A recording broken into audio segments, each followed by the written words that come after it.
ಗಜಾನನಂ ಭೂತಗಣಾತಿಸೇವಿತಂ ಕಪಿತ್ಥಜಂಬೂಫಲಸಾರಭಕ್ಷಕಂ ಉಮಾಸುತಂ ಶೋಕವಿನಾಶಕಾರಕಂ ನಮಾಮಿ ವಿಘ್ನೇಶ್ವರಪಾದಪಂಕಜಂ ಯಾ ಕುಂದೇಂದು ತುಷಾರಹಾರಧವಲಾ ಯಾ ಶುಭ್ರವಸ್ತ್ರಾನ್ವಿತಾ ಯಾ ವೀಣಾವರದಂಡಮಂಡಿತಕರಾ ಯಾ ಶ್ವೇತಪದ್ಮಾಸನಾ ಯಾ ಬ್ರಹ್ಮಾಚ್ಯುತಶಂಕರಪ್ರಭೃತಿಭಿರ್ದೇವೈಃ ಸದಾ ವಂದಿತಾ ಸಾ ಮಾಂ ಪಾತು ಸರಸ್ವತೀ ಭಗವತಿ ನಿಶ್ಶೇಷಜಾಡ್ಯಾಪಃ.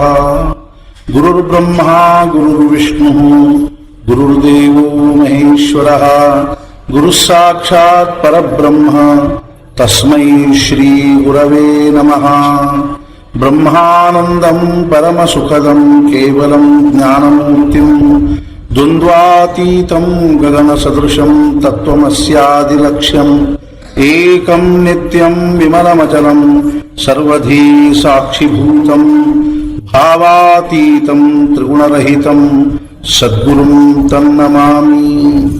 ಶ್ರೀರಾಮಚಂದ್ರ ಕೃಪಾಲು ಭಜಮನ ಹರಣ ಭವ ಭಯ ದಾರುಣಂ ನವ ಕಂಜಲೋಚನ ಕಂಜ ಮುಖಕರ ಕಂಜಪದ ಕಂಜಾರುಣಂ ಕಂದರ್ಪ ಅಗಣಿತ ಅಮಿತ ಛಬಿನ ನೀಲ ನೀರಜ ಸುಂದರಂ ಪಟಪೀತಮಾನಹು ತಡಿತ ರುಚಿಷು ನೌಮಿ ಜನಕ ಸುತಾವರಂ ಭಜ ದೀನ ಬಂಧು ದಿನೇಶ ದಾನ ದೈತ್ಯ ವಂಶ ನಿಕಂದನಂ ರಘುನಂದ ಆನಂದ ಕಂದ ಕೋಶ ಚಂದ ದಶರಥ ನಂದನಂ ಶಿರ ಮುಕುಟ ಕುಂಡಲ ತಿಲಕ ಚಾರು ಉದಾರ ಅಂಗ ವಿಭೂಷಣಂ ಆಜಾನುಭುಜ ಶರ ಚಾಪಧ ಸಂಗ್ರಾಮ ಜಿತ ಖರ ದೂಷಣಂ ಇತಿ ವದತಿ ತುಳಸೀದಾಸ ಶಂಕರ ಶೇಷ ಮುನಿ ಮನರಂಜನಂ ಮಮ ಹೃದಯ ಕಂಜ ನಿವಾಸ ಕುರು ಕಾಮಾದಿ ಖಲದಲ ಗಂಜನಂ.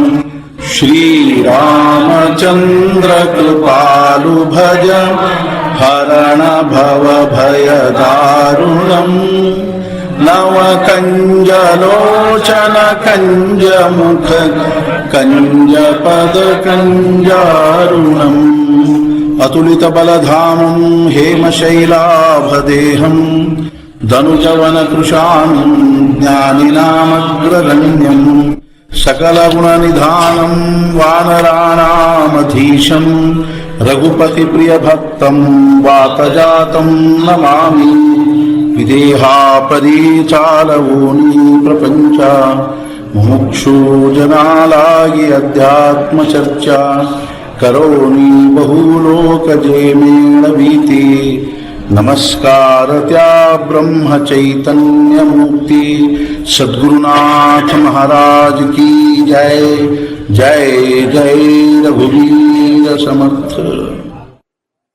ಒಂದು ಶ್ರೀ ಮಹಾರಾಜರಿಗೆ ಒಂದು ಪ್ರಶ್ನೆ ಮಾಡಿದೆ. ಏನು ಅಂತಂದ್ರೆ, ನಮ್ಮ ವೇದಾಂತದಲ್ಲಿ ಒಂದು ದೊಡ್ಡದಾಗಿರ್ತಕ್ಕಂಥ ವಾದ ಇದೆ. ಏನು ವಾದಿದೆ ಅಂತಂದ್ರ, ಪರಮಾತ್ಮ ನಿರ್ಗುಣ ನಿರಾಕಾರನಾಗಿರ್ತಕ್ಕಂಥ ಅಂಥ ನಿರ್ಗುಣ ನಿರಾಕಾರನಾಗಿರ್ತಕ್ಕಂಥ ಪರಮಾತ್ಮ ಸಗುಣ ಅನ್ನೋದು ಖರೆ ಹೌದು ಅಲ್ವ ಅನ್ನುವಂಥ. ಎಷ್ಟೋ ಜನ ಭಗವಂತನನ್ನ ಸಗುಣ ಭಾವದಲ್ಲಿ ಒಪ್ಪೋದಿಲ್ಲ, ಮೂರ್ತಿ ಪೂಜಾ ಇತ್ಯಾದಿಗಳನ್ನು ಒಪ್ಪೋದಿಲ್ಲ, ಭಗವಂತನ ಲೀಲೆಗಳನ್ನು ಒಪ್ಪೋದಿಲ್ಲ. ದಯಾನಂದ ಸರಸ್ವತಿ ಅಂತ ತಿಳ್ಕೊಂಡಿದ್ರು. ಅವರು ಆರ್ಯ ಸಮಾಜ ಅನ್ನುವಂತಹದ್ದನ್ನೇ ಪ್ರಾರಂಭ ಮಾಡಿದರು. ಅವರು ಭಗವಂತನನ್ನ ಸಗುಣ ಭಾವದಲ್ಲಿ ಒಪ್ಪಿದ್ದಾರೆ. ಭಗವಂತ ಸಗುಣ ಭಾವದಲ್ಲಿ ಅವನನ್ನ ಮೂರ್ತಿ ಪೂಜೆ ಇತ್ಯಾದಿಗಳನ್ನು ಮಾಡೋದ್ರೊಳಗೆ ಏನು ಆಗ್ತಿಲ್ಲ. ಒಂದ್ಸಲ ಮಜಾ ಏನಾಯ್ತು ಅಂತಂದ್ರ ಲಾಹೋರ್ನಲ್ಲಿ ಅವಾಗ ಸ್ವಾಮಿ ರಾಮತೀರ್ಥರು ಕಾಲೇಜಿನಲ್ಲಿ ಓದ್ತಾ ಇದ್ರು. ಒಬ್ರು ಸ್ವಾಮಿ ರಾಮತೀರ್ಥರಂತ ಇದ್ರು. ಅವ್ರ ಕಾಲೇಜಿನಲ್ಲಿ ಓದ್ತಾ ಇರುವಾಗ ಅವ್ರ ಹೆಸರು ತೀರ್ಥರಾಮ್ ಅಂತ. ಅವಾಗ ಅಲ್ಲಿ ಸ್ವಾಮಿ ವಿವೇಕಾನಂದರು ಒಂದು ಪ್ರವಚನ ಆಯಿತು ಮತ್ತು ಸ್ವಾಮಿ ದಯಾನಂದ ಸರಸ್ವತಿ ಅವರದ್ದು ಒಂದು ಪ್ರವಚನ ಆಯಿತು. ಒಂದೇ ಸ್ಟೇಜ್ ಮೇಲೆ ಮೊದಲನೇ ದಿವಸ ಸ್ವಾಮಿ ದಯಾನಂದ ಸರಸ್ವತಿ ಅವರು ಮಾತಾಡಿದ್ರು.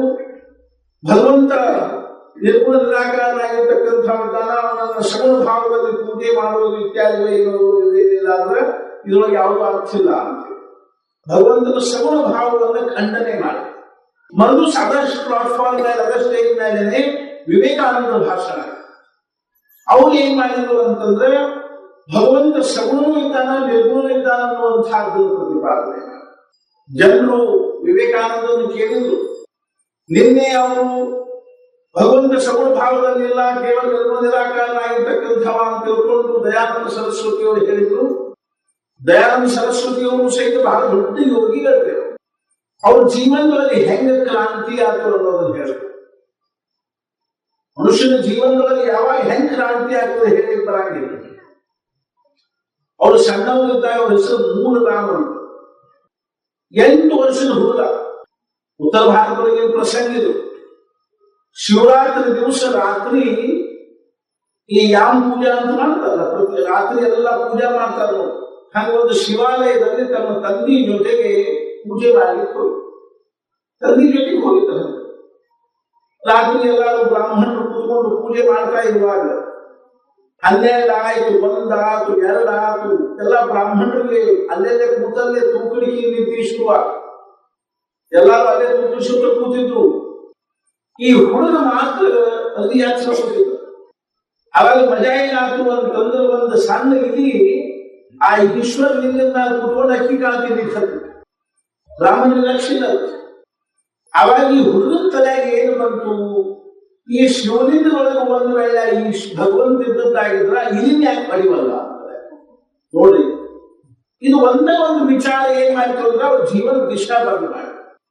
ಒಂದು ವೇಳೆ ಶಿವಲಿಂಗದೊಳಗೆ ದೇವರು ಇದ್ದದ್ದಾಗಿದ್ರ ಆ ಇಲ್ಲಿನ ಯಾಕೆ ಪಡಿದೆ, ತಲೆ ಮೇಲೆ ಕೂತ್ಕೊಂಡು ಇಲ್ಲಿ ಹೆಂಗ ಅಕ್ಕಿ ಕಾಳ್ತಿರ್ತೀವಿ.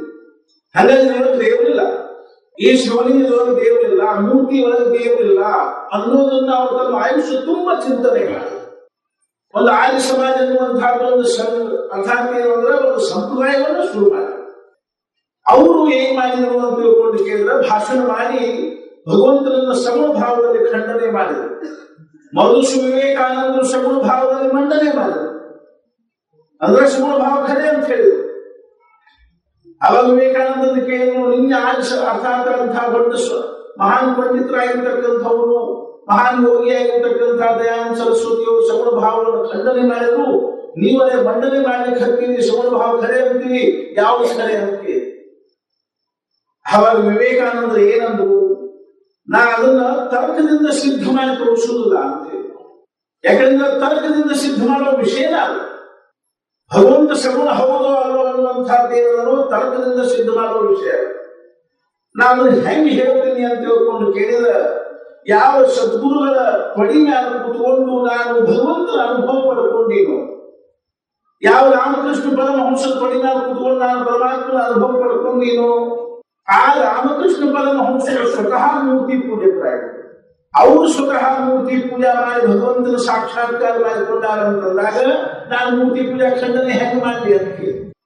ಇದು ಬುದ್ಧಿ ನಿಲ್ಲುವ ವಿಷಯ ಅಲ್ಲದೆ ದಯಾನಂದ ಸರಸ್ವತಿಯವರು ಎಂಥ ಜ್ಞಾನ ಇತ್ತು ಅಂದ್ರೆ ಅವ್ರು ಮುಂದೆ ಕೂತ್ಕೊಂಡು ಯಾರೂ ಏನ್ ಮಾಡ್ಲಿಕ್ಕೆ ಶಕ್ತಿ ಇದ್ದಿದ್ದಿಲ್ಲ ಅಂದ್ರೆ ಮೂರ್ತಿ ಪೂಜಾ ಮಂಡನೆ ಮಾಡ್ಲಿಕ್ಕೆ ಶಕ್ತಿ ಇದ್ದಿಲ್ಲ, ಪ್ರತಿಪಾದನೆ ಮಾಡ್ಲಿಕ್ಕೆ ಶಕ್ತಿ ಇದ್ದಿದ್ದಿಲ್ಲ. ಅಂಥ ವಿದ್ವಾಂಸರು. ಆದ್ರೆ ವಿವೇಕಾನಂದ ಒಂದು ಸ್ವಲ್ಪದೊಳಗೆ ಹೇಳಿದಿಲ್ಲ ಏನು ಅಂದ್ರೆ, ಯಾವ ಗುರುಗಳ ಪಡಿ ಮೇಲೆ ಕೂತ್ಕೊಂಡು ನಾನು ಭಗವಂತನ ಜ್ಞಾನ ಪಡ್ಕೊಂಡಿನಿ, ಅನುಭವ ಪಡ್ಕೊಂಡಿನೋ, ಆ ಸ್ವತಃ ಗುರುಗಳ ಮೂರ್ತಿ ಪೂಜಾ ಮಾಡಿ ಜ್ಞಾನ ಪಡ್ಕೊಂಡಾರ ಅಂತಿದ್ದಾಗ ನಾವು ಮೂರ್ತಿ ಪೂಜಾ ಹೆಂಗೆ ಖಂಡನೆ ಮಾಡಿ. ಅರ್ಥಾತ್ ನಾ ಯಾಕೆ ಹೇಳಲಿಕ್ಕೆ ಹತ್ತೀನಿ ಅಂತಂದ್ರೆ ಭಗವಂತ ಸಗುಣನೂ ಹೌದು ನಿರ್ಗುಣನೂ ಹೌದು. ಎಷ್ಟೋ ಮಂದಿಗೆ ಇದ್ರೊಳಗೆ ಏನಾಗ್ತದ ಅಂದ್ರೆ ಎಷ್ಟೋ ನಮೂನಿ ಇದ್ರೊಳಗೆ ವಿಚಾರಗಳು ವಾದವ, ಇದ್ರೊಳಗೆ ತರ್ಕವ, ವಾದ ಹಾಕ್ತಕ್ಕಂಥ ಪಂಡಿತರಿರ್ತಾರೆ. ಮಹಾರಾಜರ ಚರಿತ್ರೆ ಒಂದು ಪ್ರಸಂಗ ಬರ್ತದೆ. ಅವರು ಬಹಳ ದೊಡ್ಡ ಪಂಡಿತರಿದ್ರು, ಜಮಖಂಡಿ ಅವರು. ಅವರು ಭಗವಂತನನ್ನ ಸಗುಣ ಭಾವದಲ್ಲಿ ಹೋಗ್ತಿರ್ಲಿ. ಸಗುಣ ಅನ್ನುವಂಥದ್ದು ಖರೆ ಅಲ್ಲ, ನಿರ್ಗುಣ ಮಾತ್ರ ಖರೆ ಅನ್ನುವಂಥವ್ರು. ಇದೆಲ್ಲ ಸತ್ಪುರುಷರಿಗೆ ಅರ್ಥ ಆಗೋ ವಿಷಯನೇ ಹೊರತು ಪಂಡಿತರಿಂದ ತರ್ಕದಿಂದ ಆಗುವಂತಹ ವಿಷಯ ಅಲ್ಲ. ಅವ್ರ ತಲೆ ಒಂದ್ಸಲ ಏನ್ ಬಂತು ಅಂತಂದ್ರ ಈ ವಿಷಯವಾಗಿ ನಾನು ಮಹಾರಾಜನ ಜೊತೆ ವಾದ ಹಾಕಬೇಕು ಅಂತ ತಿಳ್ಕೊಂಡು ಗೋಂದಾವಲಿಗೆ ಹೋದ್ರು. ಗೋಂದಾವಲಿಗೆ ಹೋಗಿ ಅಲ್ಲಿ ಮಹಾರಾಜನ ಜೊತೆ ಈ ವಿಷಯವಾಗಿ ವಾದ ಹಾಕಬೇಕು ಅಂತ ತಿಳ್ಕೊಂಡು ಎಲ್ಲಾದ್ರೂ ಮಹಾರಾಜರು ಒಬ್ಬರ ಭೇಟಿ ಆದ್ರೆ ಅವ್ರ ಜೊತೆ ವಾದ ಹಾಕಬೇಕು ಅಂತ ಅವ್ರ ಎಲ್ಲಿ ನೋಡಿದ್ರು ಮಹಾರಾಜರು ಒಬ್ಬರ ಭೇಟಿ ಆಗೋದು. ಎಲ್ಲಿದ್ರು ಅವ್ರು ಸುತ್ತಮುತ್ತಲು 6-8 ಜನ 10 ಜನ ಇರುವುದಲ್ಲ. ಮಹಾರಾಜರು ಎಲ್ಲಿ ಹೋಗ್ತಿದ್ರು ಅವ್ರ ಸುತ್ತಮುತ್ತಲು ಬಂದಿರೋದು ಗಂಡಸರು, ಹೆಣ್ಮಕ್ಳು, ಸಣ್ಣವರು, ದೊಡ್ಡವರು, ಯಾವಾಗಲೂ ಸತ್ಪುರುಷರನ್ನು ಏನಂತ ತಿಳ್ಕೊಂಡಿರ್ತಾರೆ. ಸತ್ಪುರುಷರಂತಂದ್ರೆ ಕಲ್ಸಾಕ್ರಿ ಇರ್ತಾರೆ. ಹೆಂಗ್ ಕಲ್ಸಾಕ್ರಿ ಅಂದ್ರೆ ಕೂಡ ಹೆಂಗ್ ಇರುವುದಲ್ಲ, ಗಂಡು ಹತ್ತವ್ರು ಹಂಗಿರುವುದಲ್ಲ. ಯಾಕಂದ್ರೆ ಅವ್ರ ಅಂತಃಕರಣದಲ್ಲಿ ಅಮೃತ ತುಂಬಿಕೊಂಡಿರ್ತದೆ, ಸಮಾಧಾನದ ಅಮೃತ. ಯಾರು ಹತ್ತು ಕೂತ್ಕೊಂಡ್ರೆ ನಮ್ಮ ಮನಸ್ಸಿಗೆ ಸಮಾಧಾನ ಆಗ್ತದನೋ ಅವ್ರು ಸತ್ಪುರುಷಿದ್ದಾರ. ಯಾರು ಹತ್ತು ಕೂತ್ಕೊಂಡ್ರೆ ನಮ್ಮ ಮನಸ್ಸಿಗೆ ರಸಕಸಿ ಆಗ್ತದನೋ, ಹತ್ತು ಕೂತ್ಕೊಂಡ್ರೆ ಕೂಡಬೇಕಂತ ಅನ್ಸೋದು ಎದ್ದು ಹೋಗಿ ಅನಿಸ್ತದ, ಅಲ್ಲೇನಿಲ್ಲ ಅಂತ. ಮಹಾರಾಜರಂಥ ವಿಲಕ್ಷಣ ಅವಸ್ಥೆ ಇದೆ. ಅದನ್ನು ಎಲ್ಲಿ ನೋಡಿದ್ರು ಏನಿತ್ತು ಅಂದ್ರೆ ಅವ್ರು ಸುತ್ತಲೂ ಬಂದಿರ್ಬೇಕು. ಕೊನೆಗೆ ಒಂದು ದಿವಸ ಏನಾಗ್ತದೆ ಅಂದ್ರೆ 6-8 ದಿವಸ ಕಾಲವಾಗಿ ಒಂದು ದಿವಸ ಮಹಾರಾಜರು ಒಬ್ಬರು ಸಿಕ್ಕರು. ಅದು ಮುಂದೆ ಹೋಗಿದ್ದು ಮನುಷ್ಯ ಎಲ್ಲಿ ಅಂತ ತಿಳ್ಕೊಂಡು ಕೇಳಿ ಮಹಾರಾಜ ಹಜಾಂತಿ ಮಾಡಿಸೋದಿದ್ರು. ಅಲ್ಲಿ ಅವನ ನಾಪಿತಿದ್ದ ಮಹಾರಾಜ ಕಷ್ಟ ಮಾಡಿ ಹತ್ತಿದ್ದ. ಅವಾಗ ಈ ಪಂಡಿತರಿಗೆ ಅನಿಸ್ತು ಇಲ್ಲಿ ಸಿಕ್ಕಾರ ಮಹಾರಾಜ ಹಿಡಿಬೇಕು ಅವ್ರೆಲ್ಲ ಮಹಾರಾಜ ಹತ್ತು ಕೂತ. ಮಹಾರಾಜ್ ನಿಮ್ ಜೊತೆಗೆ ಒಂದು ವಿಷಯವಾಗಿ ನಾನು ಚರ್ಚೆ ಮಾಡ್ಬೇಕಂತ ಮಾಡಿದ್ದೀನಿ, ವಾದ ಮಾಡ್ಬೇಕಂತ ಮಾಡಿದ್ದೀನಿ. ಅರೆ ಮಹಾರಾಜರದ್ದು ಏನಂತ ವಿಷಯ ಇಲ್ಲ, ನಾನು ನಿಮ್ ಜೊತೆಗೆ ಸಗುಣ ಮತ್ತು ನಿರ್ಗುಣದ ಜೊತೆ ವಿಷಯವಾಗಿ ವಾದ ಮಾಡ್ಬೇಕಂತ ಮಾಡಿದ್ದೀನಿ. ಅವಾಗ ಅವ್ರು ನಿರ್ಗುಣಕ್ಕೆ ಏನಂದ್ರು, ಅವನ ಹೆಸರು ಚಿಲ್ಯ ಅಂತಿತ್ತು. ಅಹಜಾನ ಹೆಸರು ಚಿಲ್ಯ. ಅವಾಗೇನಂದ್ರು, ಚಿಲ್ಯ ಪಂಡಿತರು ಏನೋ ವಾದ ಮಾಡ್ಬೇಕು ಅಂತ ಅಲ್ಲಿ ಶಾಸ್ತ್ರಿಗಳು, ನೀ ಅವ್ರ ಜೊತೆ ವಾದ ಮಾಡುವ. ಅವಾಗ ಹಾಗೆ ಇರ್ತಾವ, ನಾ ಏನು ವಾದ ಮಾಡ್ರಿ ಅಂತ. ಅವಾಗ ಅವ್ರು ಏನಂದ್ರು, ಮಗನ ಅಂದ್ರು, ಬೇಟೆ ಅಂತ. 12 ವರ್ಷ ನನ್ನ ತಲೆ ಬೋಳಿಸ್ಲಿಕ್ಕತ್ತು, ಇನ್ನೂ ನಿನಗೆ ಸಣ್ಣ ವಿಷಯವಾಗಿ ವಾದ ಮಾಡಿ ಬರಂಗಿಲ್ಲ, ಮಾಡುವ ಜೊತೆಗೆ ವಾದ ಅಂತ ತಿಳ್ಕೊಂಡು ಹಿಚ್ಚಾಪಡಿಸಿ ಒಮ್ಮೆ ಮೈ ಝುಮ್ ಅಂದ್ಕೊಂಡು ಅಂದು ಕೂಡ ಒಮ್ಮೆಲೆ ಏನಂದ, ಶಾಸ್ತ್ರಿಗುವ ಏನ್ ನಿಮ್ ಪ್ರಶ್ನೆ ಕೇಳಿ ನೋಡುವ ಅಂತ. ಶಾಸ್ತ್ರಿಗಳು ಥಳಗ ಹೊರಡು ವಿಷ್ಣುಗಳ ಇದರಲ್ಲೇ ಕೇಳಿ ಕತ್ತು ಕೂಡಲೇ ಅವ್ರೇನಂದ್ರು, ಮಹಾರಾಜ್ ಸಗುಣ ಖರೇನೋ ನಿರ್ಗುಣ ಖರೇನೋ. ಅವಾಗ ಒಂದೇ ಮಾತು ಹೇಳಿದ್ರಿ. ಚಿಲ್ಯ ಏನಂದ, ಶಾಸ್ತ್ರಿಗುವ ಬಾಯದ ಅಂತ ಕೇಳಿ ಹತ್ತಿರಲಿಲ್ಲ ಅಲ್ಲ, ಮುಗದ ಹೋಗದು ಪ್ರಶ್ನೆ ಉತ್ತರ. ಬಾಯದ ಅಂತ ಕೇಳಿ ಹತ್ತಿರಲಿಲ್ಲ. ಇದರ್ಥ ಏನು ಅಂದ್ರೆ ನೀವು ಸಗುಣದಾಗಿದ್ದೀರಿ ಅಂತ ಪ್ರಶ್ನೆ ಬಂತಿಲ್ಲ. ನೀವ ಸಗುಣದಾಗಿದ್ದಿದ್ದಿಲ್ಲ ಅಂದ್ರೆ ನಿಮ್ ಬಾಯಿ ಏನಿರ್ತಿತ್ತು, ನಿಮ್ ಬಾಯಿನೇ ಇಲ್ಲ ಅಂದ್ರೆ ಪ್ರಶ್ನೆ ಬರ್ತಿತ್ತು. ಅರ್ಥಾತ್ ಇದರ್ಥ ಏನು ಅಂತಂದ್ರೆ ನಾವು ಹೆಂಗೆ ಸಗುಣದಾಗಿದ್ದೀವೋ ಹಂಗೆ ಪರಮಾತ್ಮ ಸಗುಣ. ಸಗುಣ ಖರೆ ನಿರ್ಗುಣ ಖರೆ. ಅರ್ಥಾತ್ ಜ್ಞಾನೇಶ್ವರ ಮಹಾರಾಜರ ಕಡೆ ಹೇಳ್ತಾರೆ, ಅವ್ರಿಗೆ ಭಗವಂತ ಹೇಳ್ತಾರ, ತುಲ ಸಗುಣ ಮನೋರೇ ನಿರ್ಗುಣ ಮನೋ, ಸಗುಣ ನಿರ್ಗುಣ ಏಕ ಗೋವಿಂದೋದೆ. ನಿನ್ನ ಸಗುಣ ಅಂಜೋ ಅಥವಾ ನಿರ್ಗುಣ ಅಂಜೋ, ಸಗುಣ ನಿರ್ಗುಣ ಯಾರು ಗೋವಿಂದನು, ಎರಡೂ ಗೋವಿಂದನಾದ. ಹೆಂಗೋ ಹಂಗ ಮಹಾರಾಜನ ಒಬ್ರು ಏನ್ ಪ್ರಶ್ನೆ ಕೇಳಿದ್ರು, ಮಹಾರಾಜ್ ಈ ನಿರ್ಗುಣ ನಿರಾಕಾರನಾಗಿರ್ತಕ್ಕಂಥ ಪರಮಾತ್ಮ ಯಾರನ್ನು ಕುರಿತು ವೇದಾಂತಗಳ ಬ್ರಹ್ಮ ಅಂತ ತಿಳ್ಕೊಂಡು ಹೇಳ್ತಾವು, ಅವ ಈ ಪ್ರಪಂಚದೊಳಗೆ ಹೆಂಗ ವರ್ತಿಸ್ತಾನ, ಈ ಪ್ರಪಂಚದೊಳಗ ಕಾರ್ಯ ಹೆಂಗ ಅಂತ ತಿಳ್ಕೊಂಡು ಕೇಳಿದ್ರು. ಅದಕ್ಕೆ ಮಹಾರಾಜರು ಏನಂದ್ರು, ನೀವೇನ್ ಮಾಡ್ತೀರಿ ಅದಕ್ಕೆ? ಅದಕ್ಕೆ ಅವ್ರು ಏನಂದ್ರು, ನಾನು ಸಿನಿಮಾದ ಕಥೆ ಬರಿತೀನಿ ಅಂತ. ಈ ಸಿನಿಮಾ ಮಾಡ್ತಲ್ಲ ಅದು ಕಥೆ ಬರಿತೀನಿ. ಅವಾಗ ಅವ್ರು ಏನಂದ್ರು, ಹಂಗ ಕಥೆ ಬರೆದು ಏನ್ ಮಾಡ್ತೀರಿ? ಅವಳಂದ್ರು, ನಾವು ಅದನ್ನ ನಿರ್ಮಾಪಕರಿಗೆ ಕೊಡ್ತೀವಿ. ನಿರ್ಮಾಪಕರು ಏನ್ ಮಾಡ್ತಾರಲ್ಲ, ನಿರ್ದೇಶಕರಿಗೆ ತೋರಿಸ್ತಾರೆ. ಆ ನಿರ್ದೇಶಕರಿಗೆ ಆ ಕಥೆ ಒಪ್ಪಿಗೆ ಆಗ್ತದಂದ್ರೆ ಆಮೇಲೆ ಶೂಟಿಂಗ್ ಶುರು ಆಗ್ತದೆ. ನೋಡಿರ್ಬೋದು, ಖರೆ ನಾವು ನೋಡಿವಿ, ಶೂಟಿಂಗ್ ನೋಡಿವಿ, ಅನೇಕ ಕಡೆ ನೋಡಿವಿ. ಬಹಳ ಕಠಿಣ ಇರ್ತದೆ. ನಾವು ಸಿನಿಮಾ ನೋಡ್ತೀವಿ, ಚಂದ ಕಾಣುತ್ತದೆ, ಆ ಶೂಟಿಂಗ್ ಬಹಳ ಕಠಿಣ. ಆ ಶೂಟಿಂಗ್ ಅರ್ಥಾತ್ ಆ ಸಿನಿಮಾ ಅದು ಫೋಟೋ ತಕ್ಕೊಳ್ಳೋ ಮುಂದೆ ಅವ್ರು ಏನ್ ಮಾಡ್ತಿರ್ತಾರ ಅಂದ್ರೆ, ಡೈರೆಕ್ಟರ್ ಏನ್ ಮಾಡ್ತಾರಂದ್ರ ಆ ಪಾತ್ರ ಮಾಡ್ತಕ್ಕಂಥವ್ರಿಗೆ ಹೆಂಗ್ ಕೂಡ್ಬೇಕು, ಹೆಂಗ್ ನಿಂದಿರ್ಬೇಕು, ಹೆಂಗ್ ಮಾತಾಡ್ಬೇಕು, ಹೆಂಗ್ ನಗಬೇಕು, ಹೆಂಗ್ ಅಳಬೇಕು, ಪ್ರತಿಯೊಂದು ಹೇಳ್ತಾರೆ. ನೀವು ಇಷ್ಟ ಆಗ್ಬೇಕು. ಸ್ವಲ್ಪ ನೋವಿಂದ ಜೋರ್ ನಕ್ಕರೆ ಆಭಾಸ, ಜೋರ್ ನಗುದ್ರಾಗ ನಗಿಯೋದು ಭಾಳ ಪ್ರಕಾರ ನೋಡ್ರಿ. ಅವ್ರ ಮೀಶ್ಯಾಗ ನಗುದಂತ ಸ್ಮೈಲ್ ಅಂತ ಕೆಲವು ಸ್ವಲ್ಪ ಬಾಯಿ ತೆಗೆದು ನಗು, ಇನ್ನು ಕೆಲವು ಫಕ್ ಫಕ್ ಫಕ್ ನಗು. ಎಲ್ಲಿ ಯಾವ ನಕ್ಕು ಚಂದ ಕಾಣಿಸ್ತದೋ ಅಲ್ಲಿ ಅದನ್ನ ನಗಲಿಕ್ಕೋಬೇಕು, ನಗಿನ ಕಂಟ್ರೋಲ್ಬೇಕು. ನಮ್ಗೆ ಕಂಟ್ರೋಲ್ ಆಗಿಲ್ರಿ, ಎಲ್ಲ ಒಂದನ್ನು ಹೊಡಿತಿಲ್ಲ. ಹೆಂಗೋ ಹಂಗೇನಿಲ್ಲ ಅಂದ್ರೆ ಡೈರೆಕ್ಟರ್ ಏನ್ ಹೇಳ್ತಾರಂದ್ರೆ ಎಲ್ಲಿ ಹೆಂಗ್ ವರ್ತಿಸ್ಬೇಕು, ಹೆಂಗ್ ಜಿಗಿಬೇಕು, ಹೆಂಗ್ ಬಡಿಬೇಕು, ಹೆಂಗ್. ಈಗಿನ ಸಿನಿಮಾ ಅಂತೂ ನೋಡ್ಬೇಡ, ಏನು ಹೊಡೆದಾಡ್ತದ. ಹಿಂಗಾಗಿ ಸಿನಿಮಾ ತಯಾರಾಗ್ತದೆ. ತಯಾರಾದ್ಮೇಲೆ ನಾವು ನೋಡ್ಲಿಕ್ಕೆ ಕೂತಿದ್ವಿ ಅಂತ ತಿಳ್ಕೊಳ್ಳಿ. ಬಹಳಷ್ಟು ಜನರು ಬರೀ ಕಥೆ ನೋಡ್ತಾರೆ. ಕಡಿಮೆ ಜನರು, ಬಹಳ ಕಡಿಮೆ ಜನರು ವಿಮರ್ಶಾತ್ಮಕ ದೃಷ್ಟಿಯಿಂದ ನೋಡೋರು ಏನ್ ನೋಡ್ತಾರಂದ್ರೆ ಡೈರೆಕ್ಷನ್ ನೋಡ್ತಾರ. ವಾಹ್, ಏನ್ ಡೈರೆಕ್ಷನ್ ಪಾ ಇದು ಅಂತ ಮಹಾರಾಜರು ಏನಂದ್ರು. ಹಂಗ ನಿಮ್ಗ ಡೈರೆಕ್ಷನ್ ಏನ್ ಡೈರೆಕ್ಷನ್ ಅನ್ನುವಾಗ ನಿಮ್ಗೆ ಡೈರೆಕ್ಟರ್ ಪಡೆದ ಮೇಲೆ ಕಾಣಿಸ್ತಾನೆ, ನಿಮ್ಗ ಡೈರೆಕ್ಟರ್ ಪಡೆದ ಮೇಲೆ ಕಾಣಿಸ್ತಾನೆ, ಕಾಣಿಸಂಗಿಲ್ಲ. ಮತ್ ಹೆಂಗಂದ್ರಿ ನೀವು ಏನ್ ಡೈರೆಕ್ಟರ್ ಪಾ ಡೈರೆಕ್ಷನ್ ಪಾ ಅಂತ ಹೆಂಗಂದ್ರಿ, ಅಥವಾ ಈ ಡೈರೆಕ್ಷನ್ ತಪ್ಪೇದ ಅಂತ ಹೆಂಗಂದ್ರಿ. ಎಷ್ಟು ಕಡೆ ಡೈರೆಕ್ಷನ್ ತಪ್ಪಿರ್ತಾವ, ಏನಕ್ಕೇನೋ ಇದು ಇರ್ತಾವ, ಡೈರೆಕ್ಷನ್ ಇರ್ತಾವ. ಒಬ್ಬ ಹೆಣ್ಮಗಳು ಧರಲ್ಲ ಅಂತ ತಿಳ್ಕೊಂಡು ಭಾಳ ಬಿದ್ರು ಅಂತ ತಿಳ್ಕೊಡ್ರಿ, ಚಿನ್ನದಾಗಿರ್ತಾವ ಅಂತಾವ. ಒಬ್ಬ ಮನ್ಸ್ ಕೊಡ್ತಾನ, ಅವ್ನು ಧರಲ್ಲ ಜಿಗಿತಾನ ಭಾಳ್ಯಾಗ, ಆಕಿನ ಮ್ಯಾಲ ತೆಗಿತಾನ, ಭಾಳ್ಯಾಗೋ ನದಿಯಾಗೋ ಜಿಗಿದ ಮ್ಯಾಲ ತೆಗಿತಾನ. ಆಕಿನ ಮ್ಯಾಲ ತಗೊಂಡು ಹಾಕಿದವನ್ನ ಹೊರಗಡೆ ಕಿಸೆದಾಗ ಸಿಗರೇಟ್ ತೆಗಿತಾನ, ಹಚ್ಕೊಂಡು ಹೋಗ್ಬಿಡ್ತಾನ. ಆ ಸಿಗರೇಟ್ ತೊಯ್ದಿರ ಡೈರೆಕ್ಷನ್ ತಪ್ಪಿರ್ತಾವ. ಸಂತ ತುಕಾರಾಮದ ಒಂದು ಸಿನಿಮಾ ಅದ, ವಿಷ್ಣು ಪಂತ ಪಾರ್ಟಿಸ್ ಅಂತ ತಿಳ್ಕೊಂಡು ಅದನ್ನ ಮಾಡಿದವಂತ.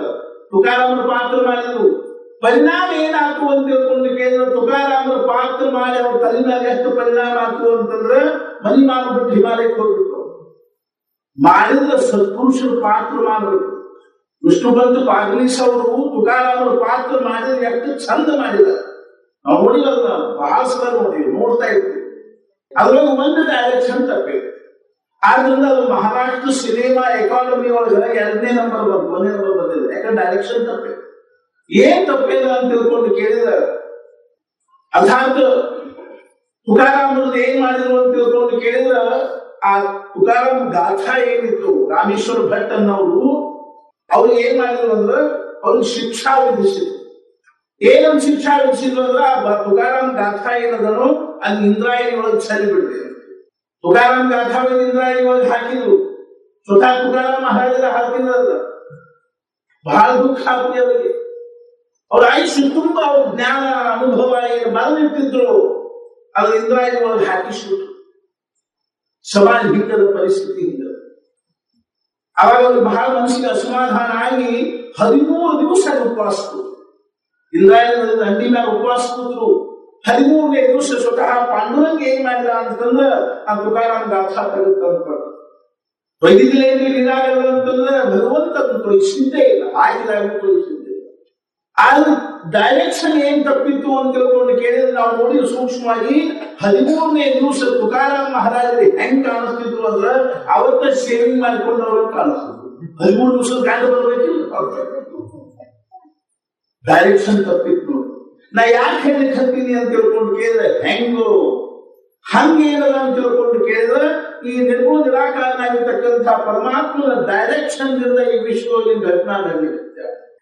ಆದ್ರೆ ನಮ್ಗೆ ಏನ್ ಕಾಣಿಸೋದಾದ್ರೆ ಪರ್ದೇದ ಮೇಲೆ ಕಾಣಿಸೋದಿಲ್ಲ, ಅವನ ಮಧ್ಯದಲ್ಲಿ ಕಾಣಿಸೋದು ಖರೆ. ಆ ನಡೀತಕ್ಕಂಥ ಪ್ರತಿಯೊಂದು ಘಟನಾದ ಹಿಂದೆ ಏನದ ಅಂತಂದ್ರೆ ಅವನ ಡೈರೆಕ್ಷನ್. ಸಾಮಾನ್ಯರಾಗಿರ್ತಕ್ಕಂಥ ನಮ್ಮ ಜೀವನ ಯಾಕೆ ಇರ್ಕೋಬಾರ್ದು, ಈ ವಿಶ್ವದಲ್ಲಿ ಏನ್ ಘಟನಾಗಳು ಸಂಭವಿಸ್ತಾವು ಆ ಪ್ರತಿಯೊಂದು ಘಟನಾದ ಹಿಂದೆ ಏನದ ಅಂದ್ರೆ ಈಶ್ವರಿ ಯೋಗಿಲ್ಲ, ಭಗವಂತನ ಸಂಕಲ್ಪದ, ಆ ಪರಮಾತ್ಮನ ಡೈರೆಕ್ಷನ್ ಅದ. ಹೆಂಗೋ ಹಂಗೇನದ ಅಂತ ತಿಳ್ಕೊಂಡು ಕೇಳಿದ್ರೆ ರಾಮ ಲಕ್ಷ್ಮಣರಿಗೆ ಕಲ್ಪನಾ ಇರುತ್ತೆ. ವಿಶ್ವಾಮಿತ್ರ ಹೇಳಿದ್ರೆ ಏನು ಅಂದ್ರೆ ರಾಮ ಮಿಥಿಲಾ ನಗರದಿಂದ ಧನುಷ್ ಎದ್ದ ಆಮಂತ್ರಣ ಬಂದದ ಅಂದ್ಕೊಳ್ಳೆ ಹೊರಟು ನಾನು ನಿನ್ನ ಕಥಾ ಪ್ರಸಂಗವನ್ನು ಹೇಳಿದೆ.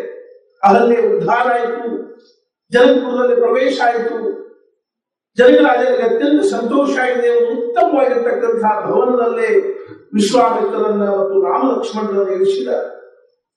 ಮೊದಲು ಮುಂಜಾನೆ ಶ್ರೀರಾಮನಿಗೆ ಏನು ಅನಿಸ್ತು ಅಂತ ತಿಳ್ಕೊಂಡು ಕೇಳಿದ ಜನಕಪುರದ ವಾಸಿಗಳಿಗೆ ಅಥವಾ ಜನಕಪುರದ ನಗರವಾಸಿಗಳಿಗೆ ಭಕ್ತರಿಗೆ ತನ್ನ ದರ್ಶನ ಆಗಬೇಕು ಅನ್ನುವಂತಹ ಕುತೂಹಲದ ಅಪೇಕ್ಷಾದ ಜನಕಪುರದಲ್ಲೇ ಯಾವ ರೀತಿಯಾಗಿ ರಾಜ ಯಥಾ ರಾಜ ತಥಾ ಪ್ರಜಾ ಹೆಂಗ ಜ್ಞಾನಿ ಆಗಿದ್ನೋ ಜನಕಪುರದ ಪ್ರತಿಯೊಬ್ಬ ಪ್ರಜಾನು ಜ್ಞಾನಿ. ರಾಜ ಭಕ್ತಿದ್ದ ಅಂದ್ರೆ ಪ್ರಜೆಗಳ ಭಕ್ತರಾಗ್ತಾರೆ. ರಾಜ ಆಧ್ಯಾತ್ಮವಾದಿಯಾಗಿದ್ದ ಅಂದ್ರೆ ಪ್ರಜೆಗಳು ಅಧ್ಯಾತ್ಮವಾದಿಯಾಗ್ತಾರೆ. ರಾಜ ಐಶ್ವರ್ಯವಾದಿಯಾಗಿದ್ದ ಅಂದ್ರೆ ಪ್ರಜೆಗಳು ಭೋಗವಾದಿ ಆಗ್ತಾರೆ, ಐಶ್ವರ್ಯವಾದಿ. ಆದ್ರಿಂದ ನಮ್ಮ ಶಾಸ್ತ್ರದಲ್ಲಿ ಹೇಳಿದರೆ ಏನು ಅಂದ್ರೆ ರಾಜ ಅಧ್ಯಾತ್ಮವಾದಿಯಾಗಿರ್ಬೇಕು. ಕಿಂಗ್ ಶುಡ್ ಬಿ ಫಿಲಾಸಫರ್ ಅಂತ. ಜನಕ ರಾಜನ ಜನಕಪುರದಲ್ಲಿ ಪ್ರತಿಯೊಬ್ಬರು ಜ್ಞಾನಿಗಳು ಎಲ್ಲಿ ನೋಡಿದಲ್ಲಿ ಕೂಟದಲ್ಲಿ ಜ್ಞಾನ ಚರ್ಚೆ ಅರ್ಥಾತ್ ಏನು ಅಂತ ತಿಳ್ಕೊಂಡು ಕೇಳಿದ್ರೆ ಕೂಟದಲ್ಲಿ ಅಧ್ಯಾತ್ಮ ಚರ್ಚೆ ನಡೀಬೇಕು, ಧರ್ಮ ಚರ್ಚೆ ನಡೀಬೇಕು. ಅದೆಲ್ಲ ಬಿಟ್ಕೊಟ್ಟು ನಾವು ನೋಡ್ತೀವಿ ರಾಜಕಾರಣ ಚರ್ಚೆ ನಡೀಬೇಕು. ರಾಜಕಾರಣ ಚರ್ಚೆ ತುಂಬ ಮಾಡುವ ವಿಷಯ ಅಲ್ಲದೆ ಆ ರಾಜಕಾರಣವನ್ನು ಎಲ್ಲಿ ಮಾಡಬೇಕಾಗ್ತದೋ ಅಲ್ಲೇ ಮಾಡ. ಯಾರೋ ನಮ್ಮ ಹತ್ರ ಬಂದ್ರು ಏನ್ರಿ ಆ ಮಂತ್ರಿ ಹಂಗ್ ಮಾಡಬಾರ್ದಾಗಿತ್ತು, ಈ ಮಂತ್ರಿ ಹಿಂಗ್ ಮಾಡಬಾರ್ದಾಗಿತ್ತು ಅಂದ್ರು. ನಾವು ಅವರಿಗೆ ನೀವು ಪತ್ರ ಬರೀರಿ, ಅವರಿಗೆ ಆ ಮಂತ್ರಿ ಪತ್ರ ಬರ್ಬಿಡ್ರಿ, ನೀವು ಹಿಂಗ್ಯಾಕ್ ಮಾಡ್ತೀರಿ ಹಂಗ್ಯಾಕ್ ಮಾಡ್ತೀರಿ ಅಂತ ಬರೀರಿ. ನಮ್ಮನ್ನ ಯಾರು ಕೇಳ್ತಾರೆ ಮತ್ತೆ ಅದಕ್ಕಂತೀರಿ ನೀವು ಕೇಳಂಗಿಲ್ಲ ಅಂದ್ರೆ ಸುಳ್ಳು ಸಮಯ ವ್ಯರ್ಥ. ನಾವೇನ್ ಮಾಡ್ತೀವಿ ಅಂದ್ರೆ ಸುಳ್ಳು ಚರ್ಚೆ ಮಾಡ್ತೀವಿ. ರಾಜಕಾರಣದ್ದು ಊರಾಗಿ ಏನಾದ್ರೂ ಒಂದು ಇಲೆಕ್ಷನ್ ಶುರು ಆಗ್ತದೆ ಅಂದ್ರೆ ನೋಡ್ಬೇಕು. ಸಮಾಜದೊಳಗಿನ ವಾತಾವರಣದ ಒಂದು ಪ್ರಕಾರದಿಂದ ಏನಾಗ್ಬಿಡ್ತದೆ ಅಂತಂದ್ರೆ ವಿಸ್ಮಯ ಆಗಿದೆ. ಎಲ್ಲಿ ನೋಡಿದ್ರೆ ಪ್ರತಿಯೊಬ್ಬರು ಅಂತ ನಾವು ಸಣ್ಣವರಿದ್ದಾಗ ನಮ್ಮ ಊರಾಗ ಈ ಪಂಚಾಯತಿ ಇಲೆಕ್ಷನ್ ಇರ್ತಿತ್ತು. ನಾನು ಹೇಳಿದ ನಮ್ಮ ಊರಾಗ 5,000 ಅವರು ಹಿಂದೆ ಒಂದ್ ಕಡೆ ಕುತ್ಕೊಂಡು ಕೂತಿದ್ರು ಛಾವಣ್ಯಾಗ. ಒಂದಿಷ್ಟು ಮಂದಿ ಸೈಕಲ್ಗೆ ಹೋಟು ಅನ್ಲಿಕ್ಕೆ ಅನ್ಕೋತ ಹೊಂಟಿದ್ರು. ಸಣ್ಣ ಹುಡುಗರಿಗೂ ಸಹಿತ ಹಚ್ಚಿರ್ತಾರೆ ನೋಡ್ರಿ. ಇವ್ರು ಏನಂದ್ರು, ಸೈಕಲ್ ಬರುದಿದ್ರು ಅಂದ್ರು. ಸೈಕಲ್ ಬರಂಗಿಲ್ಲ. ಅವರು ಹುಡುಗರು ಆ ಮಂದಿ ಏನಂದ್ರು, ಯಾಕೆ ಬರಂಗಿಲ್ರಿ, ನಾನ್ ಸೈಕಲ್ ಬರೋದು ಅಂತಂದ್ರು. ಹಂಗಂದ್ರು ನಾನು ಹೊಡಿಲಿಕ್ಕೆ ಬರಂಗಿಲ್ಲ ಅಂದೆ. ಅಸಾಧ್ಯ ಏನು ಅಂತ ತಿಳ್ಕೊಂಡು ಕೇಳಿದ್ರೆ, ಆದ್ರಿಂದ ನಾ ಮನೆ ಯಾಕೆ ಹೇಳಿದೆ ಅಂದ್ರೆ, ಯಾವ ಊರಿನಲ್ಲಿ ದೇವಸ್ಥಾನದಲ್ಲಿ ಹೆಚ್ಚಿಗೆ ಇರ್ತಾವ ಆ ಊರು ಆಧ್ಯಾತ್ಮಿಕವಾಗಿ ಆರೋಗ್ಯವಂತಾಗಿದೆ ಅಂತ ತಿಳ್ಕೋಬೇಕು. ಆ ಊರಿನ ಮನಸ್ಸೇನದನ್ನು ಆಧ್ಯಾತ್ಮಿಕವಾಗಿ ಆರೋಗ್ಯವಂತಾಗಿದೆ ಅಂತ. ಈ ನಮ್ಮ ಊರದ ಹೆಬ್ಬಳ್ಳಿ ನಮ್ಮ ವೈಯಕ್ತಿಕವಾಗಿರ್ತಕ್ಕಂಥದ್ದು ಹೆಂಗೊಂದು ಮನಸ್ಸು ಇರ್ತದನೋ ಹಂಗೊಂದು ಸಾಮೂಹಿಕವಾಗಿರೋ ಮನಸ್ಸಿರ್ತದೆ. ಊರಿಂದ ಒಂದು ಮನಸ್ಸಿರ್ತದೆ.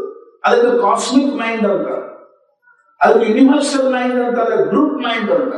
ಈಗ ನೋಡ್ರಿ, ನಾವಿಲ್ಲಿ 100 ಜನ ಕೂತ್ಕೊಂಡಿವಿ, ನಮ್ದು ಎಲ್ಲಾದ್ರೂ ಒಂದು ಮನಸ್ಸು ತಯಾರಾಗಿದೆ. ಇದಕ್ಕೆ ಗ್ರೂಪ್ ಮೈಂಡ್ ಅಂತ. ಈ ನಮ್ಮ ಎಲ್ಲಾ ಮನಸ್ಸಿನೊಳಗೂ ಏನದಂದ್ರೆ ಕಥಾ ಪ್ರಸಂಗದ ಇದೆ. ನಮ್ಮ ಮನಸ್ಸು ಒಂದು ಭೂಮಿಕಾ ವರ್ಗದ ಇದೆ. ಹೆಂಗೋ ಹಂಗ ಒಂದು ಊರಿನ ಒಂದು ಮನಸ್ಸು ಇರ್ತದೆ. ಆ ಮನಸ್ಸು ಮುಖ್ಯವಾಗಿ ಏನ್ ಹೊಂದಿರ್ತದೆ ಅಂತ ತಿಳ್ಕೊಂಡು ಕೇಳಿದ್ರೆ, ಆ ಊರಿನ ಸಾಮಾನ್ಯವಾಗಿ ಎಲ್ಲಾದೊಂದು ಮಾನಸಿಕವಾಗಿರ್ತಕ್ಕಂಥ ಭೂಮಿಕಾ ಆ ಮನಸ್ಸಿನೊಳಗಿರುತ್ತೆ. ಹಾಗೆ ಯಾವ ಊರಿನ ಮನಸ್ಸು ಧರ್ಮ, ಅಧ್ಯಾತ್ಮ, ಭಗವಂತನ ಭಕ್ತಿ ಇದು ಒಳ್ಳೆದನ್ನು ಆ ಊರಿನ ಭಾಗ್ಯ ಅಂತ ತಿಳ್ಕೊಂಡು. ಅಧ್ಯಾತ್ಮ ಯಾಕೆ ಹೇಳಿಕ್ ಹತ್ತೀನಿ ಅಂತ ತಿಳ್ಕೊಂಡು ಕೇಳಿದ್ರೆ, ಜನಕಪುರದೊಳಗೆ ಎಲ್ಲೆಲ್ಲಿ ಕೂಟಗಳಷ್ಟೇ ಕಟ್ಟಿ ಮೇಲೆ ಎದುರು ಚರ್ಚೆ ನಡೀತಿತ್ತು ಅಂದ್ರೆ ಅಧ್ಯಾತ್ಮ ಚರ್ಚೆ, ಬ್ರಹ್ಮ ಚರ್ಚೆ ಅನ್ನುವಂಥದ್ದು ನಡೀತಿತ್ತು. ಎಲ್ಲರಿಗೂ ಭಗವಂತನ ವಿಷಯದ ಅತಿಶಯ ಅತ್ಯಂತ ಪ್ರೇಮ ಅನ್ನುವಂಥದ್ದು. ಎಷ್ಟೋ ಜನರು ಬರ್ತಾ ಇದೆ ನಮ್ಮ ಆಶ್ರಮ ಬರ್ತಾರೆ ಮಹಾರಾಜ ಸಾನ್ನಿಧ್ಯ ಅಂತಾರೆ. ಏನು ಅಂದ್ರೆ ಏನ್ರಿ ಎಷ್ಟು ಸಮಾಧಾನ ಅನಿಸ್ತದೆ. ಒಂದ್ಸಲ ಇಲ್ಲಿ ಧಾರವಾಡದ ನಾನು ಜಡ್ಜರು ಬಂದಿದ್ರು, ನಾವು ಕೋಠಿಯೊಳಗೆ ಕೂತಿದ್ವಿ, ಅವರು ಕೂತ್ಕೊಂಡಿದ್ರು. ಒಬ್ರು ಜಡ್ಜ್ ಏನಂದ್ರು, ಇಲ್ಲಿ ಎಷ್ಟು ಸಮಾಧಾನ ಅನಿಸ್ತದೆ. ನಾವು ಅವ್ರಿಗೆ ಹೇಳಿದ್ವಿ ಕಾರಣದ ಅಂತ ಹೇಳಿ. ಏನ್ ಕಾರಣದ ಅಂತ ತಿಳ್ಕೊಂಡು ಕೇಳಿದ್ರೆ, ನೀವು ನೋಡ್ರಿ ಎಲ್ಲಾ ಕಡೆಗೂ 2 ಮಾಲಿನ್ಯದ ಬಗ್ಗೆ ಚರ್ಚೆ ನಡೀತಾ ಇದೆ. ಒಂದ್ ಯಾವುದು ಅಂದ್ರೆ ವಾಟರ್ ಪೊಲ್ಯೂಷನ್, ಏರ್ ಪೊಲ್ಯೂಷನ್. ನೀರಿನ ಮಾಲಿನ್ಯ, ಗಾಳಿ ಮಾಲಿನ್ಯ. ಗಾಳಿ ಮಾಲಿನ್ಯ ಕಾರಣ ಏನು ಅಂದ್ರೆ ಇಷ್ಟೆಲ್ಲ ಫ್ಯಾಕ್ಟರಿ ಆಗ್ತಾವ, ಅವೆಲ್ಲ ಹೊಗೆ, ಅದು ಇದು ಕೆಮಿಕಲ್ಸ್, ವಾಸನೆ, ಹಿಂಗೆಲ್ಲ ಹವಾ ಕೆಟ್ಟದ್ದು. ಮುಂಬೈ ಜನರು ಬಂದು ಎಷ್ಟು ಸಂತೋಷ ಪಡ್ತಾರೆ. ಮುಂಬೈ ಒಳಗೆ ಸ್ವಚ್ಛ ಹವಾ ಸಿಗುವುದು ನೋಡ್ಕೊಂಡು ಅಂತ. ಈಗ ಹೆಂಗ ಚಹಾ ಹೋಟೆಲ್ಗಳು ಇರ್ತಾವನು ಹಂಗ ದೊಡ್ಡ ದೊಡ್ಡ ಊರಾಗ ಸ್ವಚ್ಛ ಹವಾದು ಹೋಟೆಲ್ ಅದ. ಈಗ ಬಾಂಬೆ, ದಿಲ್ಲಿ, ಕಲ್ಕತ್ತಾ ಇಂಥಲ್ಲೆಲ್ಲ ಏನು ಅಂದ್ರ ಸ್ವಚ್ಛ ಹವಾದು ಹೋಟೆಲ್ ಅವ. ಬಾರ್ ಅಂತಾರ ಅವ್ ಎಂಥದ್ದು ಅಂದ್ರ ಪ್ಯೂರ್ ಏರ್ ಬಾರ್, ಸ್ವಚ್ಛ ಹವಾದು ಹೋಟೆಲ್. ಅಲ್ಲಿ ಹೋದ್ ಕೂಡಲೇ ಒಂದು ಸ್ವಚ್ಛ ಹವಾ ಅಂತ ಆಡ್ಕೊಳ್ಳೋದು. ಅಂದ್ಕೂಡ ಅವ್ರ ಮೂರು ಸಿಲಿಂಡರ್ ತಂದಿರ್ತಾರೆ, ಅದ್ ಮೂಗ್ ಹೆಚ್ಚಿಕೊಳ್ಳೋದು, ಅದು ಸ್ವಚ್ಛ ಹವಾ ಕುಡಿದು ಬರ್ಬೋದು. ಅದು ಹಿಂಗವ ಪರಿಸ್ಥಿತಿ ಏನ್ ಮಾಡ್ತೀವಿ, ಯಾಕಂದ್ರೆ ಸ್ವಚ್ಛ ಹವಾ ಸಿಗಂಗೆ ಇಲ್ಲ. ಅಲ್ಲಿ ಪ್ಯೂರ್ ಏರ್ ಬಾರ್ಸ್ ಅಂತವ, ಅಲ್ಲಿ ಹೋಗಿ ಸ್ವಚ್ಛ ಹವಾ ತಗೊಂಡು ಬರುವುದು. ಅದು ನಮ್ಗೆ ಇಲ್ಲಿ ಬಂದ್ರೆ ಸಂತೋಷ ಆಗ್ತದೆ. ಸ್ವಚ್ಛ ಹವಾ ನಾನು ಅವ್ರಿಗೆ ಹೇಳಿದೆ, ಈ ಹವಾದ ಮಾಲಿನ್ಯ, ನೀರಿನ ಮಾಲಿನ್ಯ ಅಂತ ತಿಳ್ಕೊಳ್ತಾ ಇವೇನಂತ ಬಾಧಕ ಆಗ್ಲಿಕ್ಕಿಲ್ಲ. ಆದ್ರೆ ಇವಾಗ ಮನಿ ಒಳಗೆ ಎದುರು ಮಾಲಿನ್ಯದ ಅಂತ ತಿಳ್ಕೊಂಡು ಕೇಳಿದ್ರೆ ಶಬ್ದದ ಮಾಲಿನ್ಯ. ಇವಾಗ ನೋಡ್ರಿ ನೀವು ಎಲ್ಲಾರ ಮನಿ ಒಳಗೂ ಅರ್ಥಾತ್ ಏನದ ಅಂತ ತಿಳ್ಕೊಂಡು ಕೇಳಿದ್ರೆ ಯಾವ ಶಬ್ದವನ್ನು ನಾವು ಉಚ್ಚಾರ ಮಾಡ್ತೀವೋ ಆ ಶಬ್ದಗಳು ಸೂಕ್ಷ್ಮವಾಗಿ ಅಲ್ಲಿ ನೋಡ್ಕೊತಾವ. ಈ ತಿಂಗಳಗಟ್ಟಲೆ ಪ್ರವಚನ ಆಯ್ತು, ಪ್ರವಚನಗಳು ನಾವು ತಾಸುಗಳಿಗೆ ಏನೇನು ಹೇಳಿವೋ ಅವೆಲ್ಲ ವಿಚಾರಗಳಿಗೆ ದೇವಸ್ಥಾನದಲ್ಲಿ ಸೂಕ್ಷ್ಮವಾಗಿ ತರಂಗ ರೂಪದಲ್ಲಿ ನೋಡ್ಕೊತಾವ. ವೈಬ್ರೇಷನ್ ಅಂತಾರ. ಆ ತರಂಗ ರೂಪದಲ್ಲಿ ನೋಡ್ಕೊಂಡು ಏನ್ ಮಾಡ್ತಾವ, ಅಲ್ಲಿ ವಾತಾವರಣದಲ್ಲಿ ಅದರ ಪ್ರಭಾವವನ್ನು ಬೀರ್ತಾವ. ಆದ್ರಿಂದ ಈಗ ಬಂದು ಕೂತವರಿಗೆ ಸ್ವಾಭಾವಿಕವಾಗಿ ಸಮಾಧಾನ. ಆದ್ರೆ ಮನೆ ಒಳಗಿನ ಪರಿಸ್ಥಿತಿ ಏನದ ಅಂದ್ರೆ ನೋಡಿ, ಮುಂಜಾನೆ ಸಂಜೆ ತನಕ ನಾವು ಟಿವಿ ಹಚ್ತೀವಿ, ರೇಡಿಯೋ ಹಚ್ತೀವಿ, ಅದ್ರೊಳಗೆ ಬರೇ ಏನಪ್ಪಾ ಅಂದ್ರೆ ಅಳುವುದು, ಕರೆಯುವುದು, ಜಗಳ, ಕಂಟೆ, ತಕರಾರು, ಹೊಡೆದಾಟ, ಆ ಶಬ್ದಗಳಿಗೆ ಉಚ್ಚಾರ ಆಗ್ತಾವ. ನಮ್ಮ ಮನೆಯೊಳಗೆ ಉಳ್ಕೊತಾವ. ಆದ್ರಿಂದ ಮನೆಯೊಳಗೆ ಏನಾಗ್ತದಂದ್ರೆ ಶಬ್ದ ಮಾಲಿನ್ಯ ಅನ್ನುವಂತಹ ನಿರ್ಮಾಣ. ಆದ್ರಿಂದ ಸುಮ್ಮನೆ ಸಹಜವಾಗಿ ಯಾರು ಬಂದು ಕೂತ್ರು ಸಹಿತ ಸಮಾಧಾನ ಆಗುದು. ಮನೆಯೊಳಗ ಹೊರಗಿನವ್ರು ಬಂದು ಕೂತ್ರು ಸಮಾಧಾನ ಆಗುದಿಲ್ಲ, ಮನೆ ಮಂದಿಗೂ ಸಮಾಧಾನ ಆಗುದು. ಆದ್ರಿಂದ ಮನೆಯೊಳಗೆ ನಾವು ಬಹಳ ಸಲ ಪ್ರವಚನದಾಗ ಒಂದು ಮಾತೇನ್ ಹೇಳ್ತಿರ್ತೀವಿ ಅಂದ್ರೆ, ಮನೆಯೊಳಗೆ ಒಂದು ದೇವರ ಮನೆ ಅಂತಿರ್ಬೇಕು. ಆ ದೇವರ ಮನೆ ಹೆಂಗಿರ್ಬೇಕು ಅಂದ್ರೆ ಒಳಗೆ ಕೂತ್ಕೊಂಡು ಬಾಕಿದ ಏನು ಮಾಡುವ ಅರ್ಥಾತ್ ಏನಂದ್ರ ವ್ಯವಹಾರದ ಹರಟಿ ಮಾತು ಮಾಡಲ್ಲನ ಆ ದೇವರ ಮನೆಯೊಳಗೆ ಬರೇ ಜಪ ತಪ ಭಜನೆ ನಾಮಸ್ಮರಣೆ ಪೂಜಾ ಪುನಸ್ಕಾರ ಮಾಡಿದ್ರೆ ಒಂದ್ ವೇಳೆ ನಮ್ಮ ಮನಸ್ಸು ಯಾವುದೋ ವ್ಯವಹಾರದಿಂದ ಅಥವಾ ನಮ್ಮ ಪ್ರಪಂಚದ ವಿಷಯಗಳಿಂದ ಅಸ್ವಸ್ಥ ಆಗಿತ್ತು ಅಂದ್ರೆ ನಾವ್ ಅಲ್ಲಿ ಹೋಗಿ ಆ ದೇವ್ರ ಮನ್ಯಾಗ ಮಸ್ತ ಕೂತ್ವಿ ಅಂದ್ರೆ ಸಮಾಧಾನ ಅನಿಸ್ತದೆ. ಇಲ್ಲಿ ಹೆಂಗ್ ಸಮಾಧಾನ ಅನಿಸ್ತದ? ಯಾಕಂದ್ರೆ ಶಬ್ದ ಮಾಲಿನ್ಯ ಇಲ್ಲ. ಇಲ್ಲೇನಿಲ್ಲ ಅಂದ್ರೆ ಶಬ್ದ ಮಾಲಿನ್ಯ ಇಲ್ಲ. ಆದ್ರಿಂದ ಹೆಂಗದ ಅಂತ ತಿಳ್ಕೊಂಡು ಕೇಳಿದ್ರೆ ಒಂದು ಊರಿಂದಲೇ ಒಂದು ವಾತಾವರಣ ನಿರ್ಮಾಣ ಆಗ್ತದೆ. ಅಲ್ಲಿ ಸ್ವಾಭಾವಿಕವಾಗಿ ಅಧ್ಯಾತ್ಮದ ಭಾವ ಬೆಳಲಿಕ್ಕೆ ಹತ್ತಿವು ಅಂದ್ರೆ ಆ ಊರಿನಾಗ ಬಂದವ್ರಿಗೆ ಸಮಾಧಾನ. ಊರು ಹಂಗೆ ತಯಾರಾಗ್ಬೇಕು. ಯಾರು ಬಸ್ನಾಗಿಂದ ಈ ಊರಿಗೆ ಇಳಿದ ಕೂಡಲೇ ವಾ ಈ ಊರಾಗ ಎಷ್ಟು ಸಮಾಧಾನ ಅನ್ನಿಸ್ತದೆ ಅನ್ನುವಂತ ವಾತಾವರಣ ನಿರ್ಮಾಣ. ಮನುಷ್ಯ ಅಂದ್ರೊಳಗೆ ಸಣ್ಣ ಪುಟ್ಟು ದೋಷ ಇರುವದ. ಅದು ವಿಶೇಷವಾಗಿ ಏನ್ ನಿರ್ಮಾಣ ಆಗ್ಬೇಕು ಅಂತಂದ್ರೆ ಒಂದು ದಿವ್ಯ ಗ್ರಾಮ ಅಂತಾರ. ಅದಕ್ಕೆ ಎಂಥ ಗ್ರಾಮ ಅಂತಾರ ಅಂತಂದ್ರೆ ಅರ್ಥಾತ್ ಆ ಹೋಲಿಸ್ ಅತ್ಯಂತ ಹೋಲಿ ವಿಲೇಜ್, ಪವಿತ್ರವಾಗಿರ್ತಕ್ಕಂಥ ಗ್ರಾಮ ಆಗ್ಬೇಕು. ಅರ್ಥಾತ್ ಡಿವೈನ್ ವಿಲೇಜ್ ಅಂತ ತಿಳ್ಕೊಂಡು ಹೇಳ್ತಾರ. ದಿವ್ಯವಾಗಿರ್ತಕ್ಕಂಥ ಗ್ರಾಮ ಆಗ್ಬೇಕು. ಅದ್ ಕಾರಣ ಅದಕ್ಕೆ ಉಪಾಯ ಏನು ಅಂತ ತಿಳ್ಕೊಂಡು ಕೇಳಿದ್ರೆ ನಮ್ಮ ಮನಸ್ಸಿನೊಳಗ ಅಧ್ಯಾತ್ಮ ಭಾವನಾ ಜಾಗೃತ. ಹೆಂಗೋ ಹಂಗ ಜನರ ಪುರದೊಳಗೆ ಏನಾಗಿತ್ತು ಅಂದ್ರೆ ಪ್ರತಿಯೊಬ್ಬರು ಅಧ್ಯಾತ್ಮವಾದ್ರು, ಪ್ರತಿಯೊಬ್ಬರು ಪರಮಾತ್ಮನ ವಿಷಯವಾಗಿ ವಿಚಾರ ಮಾಡ್ತಕ್ಕಂಥವ್ರು, ಭಜನೆ ಮಾಡ್ತಕ್ಕಂಥವ್ರು, ನಾಮಸ್ಮರಣೆ ಮಾಡ್ತಕ್ಕಂಥವ್ರು.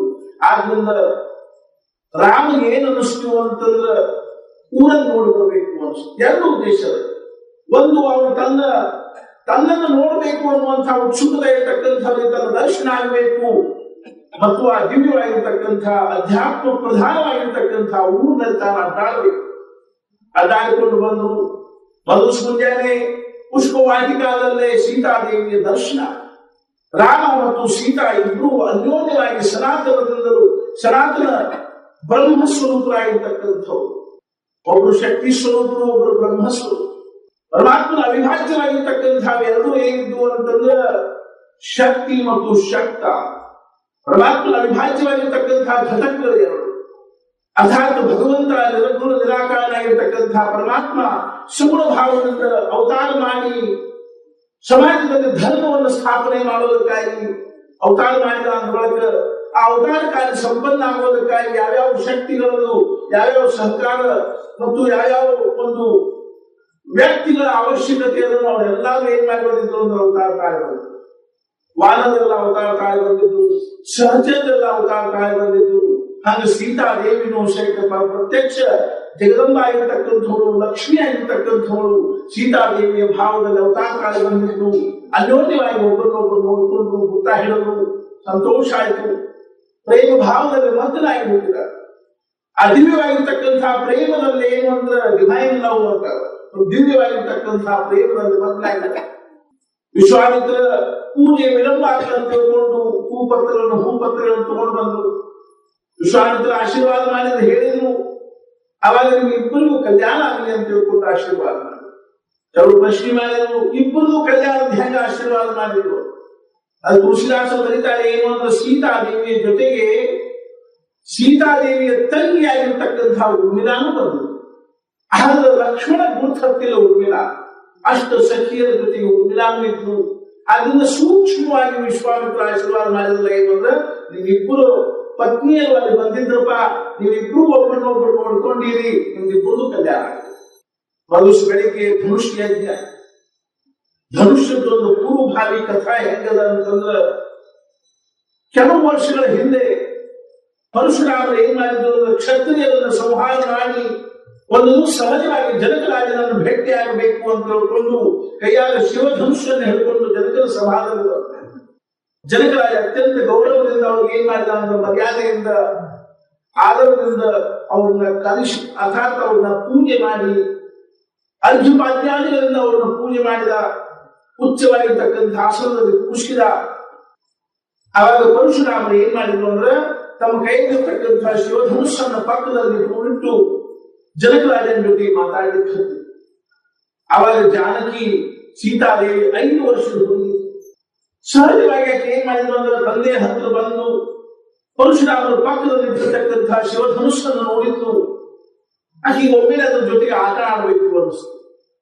ಹೆಂಗ ಸಣ್ಣ ಹುಡುಗ ಕುದುರೆ ಮಾಡಿ ಆಡ್ತಾವ್ ನೋಡ್ರಿ, ತಮ್ಮ 2 ಕಾಲಿನ ನಡಕನ್ನು ಹಿಡ್ಕೊಂಡು ಹೆಂಗ ಕುದುರೆ ಮಾಡಿ ಆಡ್ತಾವನು, ಹಂಗ 5 ವರ್ಷದ ಸೀತಾದೇವಿ ಏನ್ ಮಾಡಿದ್ರು ಅಂದ್ರೆ, ಶಿವಧನುಷನ್ನ ಕುದುರೆ ಮಾಡಿ ಓಡಾಡ್ಲಿಕ್ಕೆ ಪರಶುರಾಮರು ನೋಡಿ ಗಾಬರಿ. ಪರಶುರಾಮರು ಯಾವ ಧನುಷನ್ನು ನಾನು ಅಭಿಮಾನದಿಂದ ಕೈಯಾಗಿ ಹಿಡ್ಕೊಂಡು ಅಡ್ಡಾಡ್ತೀನೋ, ಯಾವ ಧನುಷನ ವಿಷಯದ ನನ್ನ ಭಾವನೆ ಇದೆ ಅಂತಂದ್ರೆ, ಈ ಭೂಮಿಗಾಗಿ ಧನುಷನ್ನ ಧಾರಣೆ ಮಾಡತಕ್ಕಂತಹ ಯೋಗ್ಯತಾ ಇರೋ ಕ್ಷತ್ರಿಯರು ಒಬ್ಬರು ಇಲ್ಲ ಅನ್ನುವಂತ ಭಾವನೆ ಅದನ್ನು ಆ ಧನುಷ್ಯನ್ನು ಈ ಹುಡುಗಿ ಹಿಂಗ ಆಕೆ ಕತ್ಯಾಳ, ಇನ್ನು ಇದನ್ನು ಹಿಡ್ಕೊಳ್ಳೋದ್ರೊಳಗೆ ಏನು ಆಗ್ತಿಲ್ಲ. ಅವಾಗ ಜನಕರಾಜ ನೋಡಿ ಗಾಬರಿ. ಅವಾಗ ಜಾನಕಿ ಮೂರ್ನಕ್ಕು. ಅವಾಗ ಜನಕರಾಜ ಅಲ್ಲ ಜಾನಕಿ, ಅದ್ರ ಜೊತೆಗೆ ಏನಾಗಲಿಕ್ಕೆ ಅವಾಗ ಬಿಟ್ಟು ಹೋಗ್ತೇವೆ. ಪರಶುರಾಮರು ಈ ಧನುಷ್ನಾಯಿ ಬಿಟ್ಟು ಇದರಿಂದ ಹತ್ರ ಇರಲಿ, ಆದ್ರೆ ನಿತ್ಯ ಪೂಜಾ ಮಾಡುವಂತ ತಿಳ್ಕೊಂಡು ಹೇಳಿದ್ರು. ಆಯ್ತು ಅಂತ ತಿಳ್ಕೊಂಡು ಜನಕರಾಜ ಧನುಷನ್ನ 100 ಜನರ ಸಹಾಯದಿಂದ ಅದನ್ನು ಎತ್ತಿ ಒಂದು ಕಡೆಗೆ ಸುರಕ್ಷಿತವಾಗಿರ್ತಕ್ಕಂತಹ ಪೀಠದ ಮೇಲಿಟ್ಟು ಪ್ರತಿ ದಿವಸ ಪೂಜೆ ಮಾಡ್ತಾ ಇದ್ರು. ಎಂದು ಜಾನಕಿ ಸ್ವತಃ ಸಹಜವಾಗಿ ಅದನ್ನು ಲೀಲಾಜಾಲವಾಗಿ ಆ ಧನುಷನ್ನ ಆಟ ಆಡಿದ್ರು. ಅವತ್ತನ್ನು ಜನಕರಾಜ ತನ್ನ ಮನುಷ್ಯನಾಗ ಸಂಕಲ್ಪ ಮಾಡಿದ್ದ ಏನು ಅಂತಂದ್ರ, ಇವಳಿಗೆ ಪತಿ ಆಗ್ತಕ್ಕಂಥವ ಕನಿಷ್ಠ ಪಕ್ಷ ಹೆಂಗಿರ್ಬೇಕು ಅಂದ್ರೆ ಈ ಧನುಷನ್ನು ಎತ್ತತಕ್ಕಂಥವರೇ ಆಗಿರ್ಬೇಕು. ಯಾವುದನ್ನು ಈ ಹುಡುಗಿ ಹಿಂದೆ ಸಹಜವಾಗಿ ಆಟ ಆಡಲಿಕ್ಕೆ ಕತ್ಯಾರೋ, ಆಕಿ ಗಂಡ ಆಗ್ತಕ್ಕಂಥವ್ ಕನಿಷ್ಠ ಹೆಂಗಿರ್ಬೇಕು ಅಂದ್ರೆ ಈ ಧನುಷನ್ನು ಎತ್ತತಕ್ಕಂಥವ. ಆದ್ರಿಂದ ಸಂಕಲ್ಪ ಮಾಡಿದ ಏನು ಅಂತಂದ್ರ, ಈ ಧನುಷನ್ನು ಎತ್ತಿ ಇದಕ್ಕ ಪ್ರತ್ಯಂಚ ಅಂತಂದ್ರ ಧಾರವನ್ನು ಬೀತಕ್ಕಂಥವನಿಗೆ ಅವಳ ನನ್ನ ಮಗನ ಮದುವೆ ಮಾಡಿಕೊಡ್ತೀನಿ ಅಂತ ಸಂಕಲ್ಪ ಮಾಡಿ. ಅದಕ್ಕನುಸಾರವಾಗಿ ಇವತ್ತು ಸಭಾದಲ್ಲೇ ಸಹಸ್ರಾರು ಜನರು ಕೂತ್ಕೊಂಡಿದ್ದಾರೆ. ಅತ್ಯಂತ ಬಲಶಾಲಿಗಳಾಗಿರ್ತಕ್ಕಂಥ ಅವಾಗಿನ ಕಾಲದಲ್ಲಿ ಪ್ರಸಿದ್ಧರಾಗಿರ್ತಕ್ಕಂಥ 3 ಜನರು ಬಂದಿದ್ದಾರೆ. ಯಾರನ್ನು ನೋಡಿ ರಾಜ ಮಹಾರಾಜರು ಸಹಿತ ಗಾಬರಿಯಾಗಿ ಬಿಟ್ಟಿದ್ದರು. ಅಂತ 3 ಜನ ಮಹಾಪರಾಕ್ರಮಿಗಳು ಸಹಿತ ಸಭಾದಲ್ಲಿ ಬಂದಿದ್ರು. ಒಬ್ರು ಯಾರು ಅಂದ್ರೆ ರಾವಣ, ಇನ್ನೊಬ್ರು ಯಾರು ಅಂದ್ರೆ ಬಾಣಾಸುರ, ಹಾಗೂ ಇನ್ನೊಬ್ರು ಯಾರು ಅಂದ್ರೆ ಸಹಸ್ರಾರ್ಜುನ. ಅರ್ಥಾತ್ ಏನು ಅಂತಂದ್ರೆ 3 ಜನರು ಬಂದಿದ್ರು. ಇದು ಅಲ್ಲ, ಅನೇಕ ಜನ ರಾಜ ಮಹಾರಾಜರು, ಪರಾಕ್ರಮಿಗಳು, ಶೂರರು ಎಲ್ಲರೂ ಸೇರಿದ್ರು. ಜನಕರಾಜನ ಆಜ್ಞೆಗನುಸಾರವಾಗಿ ಬಂದಿ ಜನರು ಘೋಷ ಮಾಡ್ತಾ ಇದ್ದಾರೆ ಏನು ಅಂತಂದ್ರೆ, ವಿಶ್ವಾಮಿತ್ರರು ಸಹಿತ ಆಗಮಿಸಿದ್ರು ರಾಮ ಲಕ್ಷ್ಮಣರ ಜೊತೆಗೆ.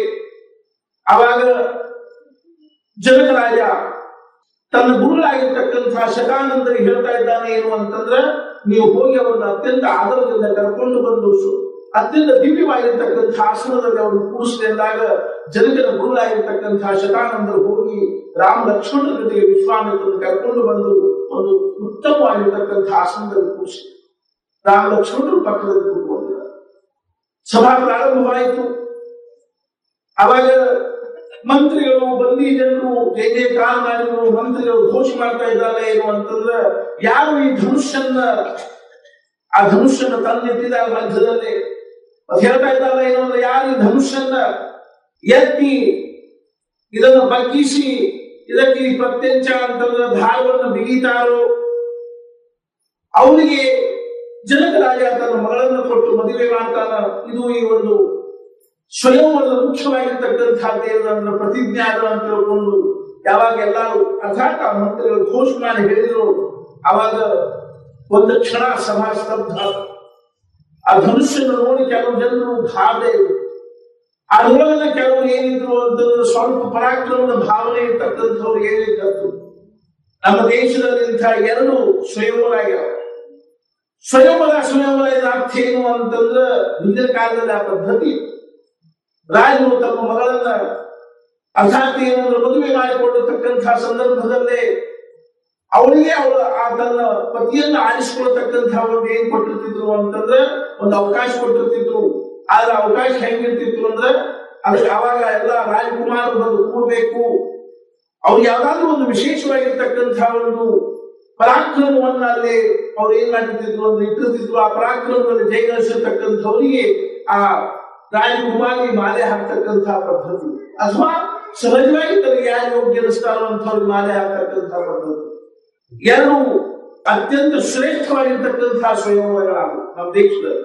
ಒಂದು ಮಹಾಭಾರತದ ಪ್ರಸಂಗದಲ್ಲೇ, ಒಂದು ರಾಮಾಯಣದ ಪ್ರಸಂಗ.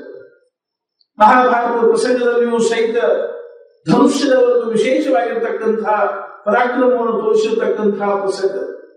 ಯಾರು ತೋರಿಸಿದ್ರು ಅಂದ್ರೆ ಅರ್ಜುನ. ಮೇಲೆ ಒಂದು ಏನ್ ಮಾಡಿದ್ರು ಅಂದ್ರೆ ಯಂತ್ರವನ್ನು ಕೂಡಿಸಿದ್ರು. ಆ ಯಂತ್ರಕ್ಕೆ ಒಂದು ಮೀನವನ್ನು ಹಚ್ಚಿದ್ರು. ಕೆಳಗೆ ಎಣ್ಣೆ ಒಂದು ಪಾತ್ರೆಯನ್ನು ಇಟ್ಟಿದ್ರು. ಆ ಎಣ್ಣೆ ಪಾತ್ರೆಯಲ್ಲಿ ನೋಡಿ ಆ ತಿರುಗತಕ್ಕಂಥ ಮೀನಿನ ಕಣ್ಣಿಗೆ ಬಾಣವನ್ನು ಹೊಡಿತಕ್ಕಂಥ ಅವ್ರು ಆ ಒಂದು ಸ್ವಯಂವರದಲ್ಲಿ ಆ ಸಭೆಯಲ್ಲಿ ಅರ್ಜುನ ಏನ್ ಮಾಡಿದ ಅಂತಂದ್ರೆ, ಅರ್ಥಾತ್ ಅವಾಗ ಅವ್ರ ಪರಿಸ್ಥಿತಿ ಹೆಂಗಿತ್ತು ಅಂತಂದ್ರೆ, ಅವರು ಜನರಲ್ಲಿ ಅರ್ಥಾತ್ ರಾಜಕುಮಾರದಲ್ಲಿ ಪ್ರಗಟ ಆಗುವಂತಹ ಪರಿಸ್ಥಿತಿ ಇರಲಿಲ್ಲ. ಮಾರುವೇಷದಲ್ಲಿ ಬಂದಿರತಕ್ಕಂಥವರಾಗಿದ್ರು. ಆದರೂ ಸಹಿತ ಅರ್ಜುನ ಏನ್ ಮಾಡಿದ ಅಂದ್ರೆ ಅದನ್ನು ಹೊಡೆದ ಕೂಡಲೇ ಆವಾಗ ದ್ರುಪದ ರಾಜ ತನ್ನ ಮಗಳಾಗಿರ್ತಕ್ಕಂತಹ ದ್ರೌಪದಿಯನ್ನ ಅರ್ಜುನಿಗೆ ಮದುವೆ ಮಾಡಿಕೊಟ್ಟ. ಆವಾಗ ಕುಂತಿ ದೇವಿಯ ಆಜ್ಞೆ ಅನುಸಾರವಾಗಿ 5 ಜನರೊಳಗೆ ಮದುವೆ ಆದರು ಅನ್ನುವಂತಹ ಪ್ರಸಂಗ ನಾವು ಹೆಂಗೋ ಹಂಗ ಇಲ್ಲೇನದ ಅಂತ ತಿಳ್ಕೊಂಡು ಕೇಳಿದ ಎಲ್ಲ ರಾಜ ಮಹಾರಾಜರು ಸೇರಿದ್ದಾರೆ. ಒಬ್ಬೊಬ್ಬರ ತಮ್ಮ ಪರಾಕ್ರಮವನ್ನು ತೋರಿಸಬೇಕು ಅಂತ ತಿಳ್ಕೊಂಡು ಏನಕ್ಕೆ ಹತ್ತಿದ್ದಾರೆ. ಅದು ಒಂದು ಶಕ್ತಿ ಪ್ರದರ್ಶನ ಇದ್ದಾಗ ನೋಡಿ. ಯಾವಾಗ ಭಗವಾನ್ ಶ್ರೀ ರಾಮಚಂದ್ರ ಸಭಾದಲ್ಲಿ ಬಂದನು, ಆವಾಗ ಅಲ್ಲಿರ್ತಕ್ಕಂಥ ಜನರಿಗೆ ಯಾರ್ಯಾರು ಭಾವನಾ ಹೆಂಗಿತ್ತು ಹಂಗ ಅವನ ಕಡೆಗೆ ರಾಮನನ್ನು ನೋಡಿ ಕೆಲವರು ಮನುಷ್ಯನಾಗಿ ನಿರ್ಣಯ ಮಾಡಿದ್ರೆ ಏನು ಅಂತಂದ್ರೆ, ಸೀತಾದೇವಿಯ ವಿಷಯದಲ್ಲಿ ನಾವು ಅಪೇಕ್ಷಾ ಪಡೋದನ್ನೇ ಉಚಿತವಾಗಿರ್ತಕ್ಕಂಥದ್ದಲ್ಲ. ಅವಳು ನಿಜವಾಗಿಯೂ ಅವಳು ಏನಿದ್ದಾಳೆ ಅಂದ್ರೆ ಪರಮಾತ್ಮನ ದಿವ್ಯ ಶಕ್ತಿ ಸ್ವರೂಪವಾಗಿರ್ತಕ್ಕಂಥವಳು. ಭಗವಂತ ಸ್ವತಃ ರಾಮನ ರೂಪದಲ್ಲಿ ಅವತಾರ ಮಾಡಿ ಬಂದಿದ್ದಾನ. ಅದು ಕೇವಲ ರಾಮನಿಗೆ ಮಾತ್ರ ಯೋಗ್ಯವಾಗಿರ್ತಕ್ಕಂಥದ್ದು. ಆದ್ದರಿಂದ ನಾವು ಸೀತಾದೇವಿಯನ್ನು ಮನುಷ್ಯನನ್ನು ಸಹಿತ ಅಪೇಕ್ಷೆ ಮಾಡೋದು ಬೇಡ, ಅಪೇಕ್ಷೆ ಮಾಡಬಾರದು ಅಂತ ತಿಳ್ಕೊಂಡು ಕೆಲವರು ಧನುಷ್ಯನ ಉತ್ಸಾಹಗಳಿಗೆ ಹೋಗಿ ಮನಸ್ಸಿನಲ್ಲಿನೇ ರಾಮ ಮತ್ತು ಸೀತಾದೇವಿಗೆ ನಮಸ್ಕಾರ ಮಾಡ್ತಾ ಇದ್ದಾರೆ. ಸೀತಾದೇವಿ ತನ್ನ ಸಖಿಯರ ಜೊತೆಗೆ ನಿಂತುಕೊಂಡಿದ್ದಾಳೆ. ಮತ್ತು ಪಕ್ಕದಲ್ಲಿ ತಾಯಿ ಸುನಯನ ಸಹಿತ ನಿಂತುಕೊಂಡಿದ್ದಾಳೆ. ಒಬ್ಬೊಬ್ಬರು ರಾಜರು ಅಥವಾ ರಾಜಕುಮಾರರು ಎದ್ದು ಬರ್ತಾ ಇರುವಾಗ ಸೀತಾದೇವಿ ಮನುಷ್ಯನಲ್ಲೇ ಅಂದುಕೊಳ್ತಾ ಇದ್ದಾಳೆ ಏನು ಅಂದ್ರೆ, ತಾಯಿ ತನ್ನ ಮಾತಿಗೆ ಪ್ರಾರ್ಥನೆ ಮಾಡ್ತಾ ಇದ್ದಾಳೆ ಪೃಥ್ವಿಗೆ. ಇವಾಗ ನನಗೆ ಪತಿಯಾಗಲಿಕ್ಕೆ ಯೋಗ್ಯಿಲ್ಲ. ನನ್ನ ಪತಿ ಅರ್ಥಾತ್ ಏನು ಅಂದ್ರೆ ಪೂರ್ವ ಸಿದ್ಧನಾಗಿರ್ತಕ್ಕಂಥವನಿದ್ದಾನ, ಮೊದಲೇ ಯೋಜಿತನಾಗಿರ್ತಕ್ಕಂಥವನಿದ್ದಾನ. ಆದ್ರಿಂದ ಅವನು ಬರೋವರೆಗೂ ನೀನ ಧನುಷ್ಯನ್ನು ಬಿಡಬೇಡ. ಆ ಭೂಮಿ ಪ್ರಾರ್ಥನೆ ಮಾಡ್ತಾ ಇದ್ದ. ಒಬ್ಬೊಬ್ಬರು ರಾಜಕುಮಾರರು ಬರಬೇಕು, ಪ್ರಯತ್ನ ಮಾಡಬೇಕು, ಮತ್ತೆ ತಲೆ ಕೆಳಗೆ ಹಾಕೊಂಡು ಹೋಗ್ಬೇಕು. 18 ರಾಜಕುಮಾರ ಆದ ಕೂಡಲೇ ಬಾಕಿದವರಿಗೆ ಕೆಲವರು ಪಕ್ಕದಲ್ಲಿದ್ದವ್ರು ಹೇಳಿದ್ರು ಆ ಧನುಷು ಎದಕ್ಕೆ ಆದರೂ ಸಹಿತ ಅಭಿಲಾಷ ಧನುಷು. ಸಿಕ್ಕರು ಸಿಗಲಿ ಸಿಗಲಿ ಅದೇ ರೀತಿಯಾಗಿ ರಾವಣ ಬಾಣಾಸುರನು ಸಹಿತ ರಾವಣನು ಬಂದ. ಸೀತಾದೇವಿಯ ವಿಷಯದಲ್ಲಿ ಅವನಿಗೂ ಆಸಕ್ತಿ ಉಂಟಾಗಿ ಅವನು ತನ್ನ ಪರಾಕ್ರಮವನ್ನು ತೋರಿಸಬೇಕು ಅಂತ ತಿಳ್ಕೊಂಡು ಬಂದ.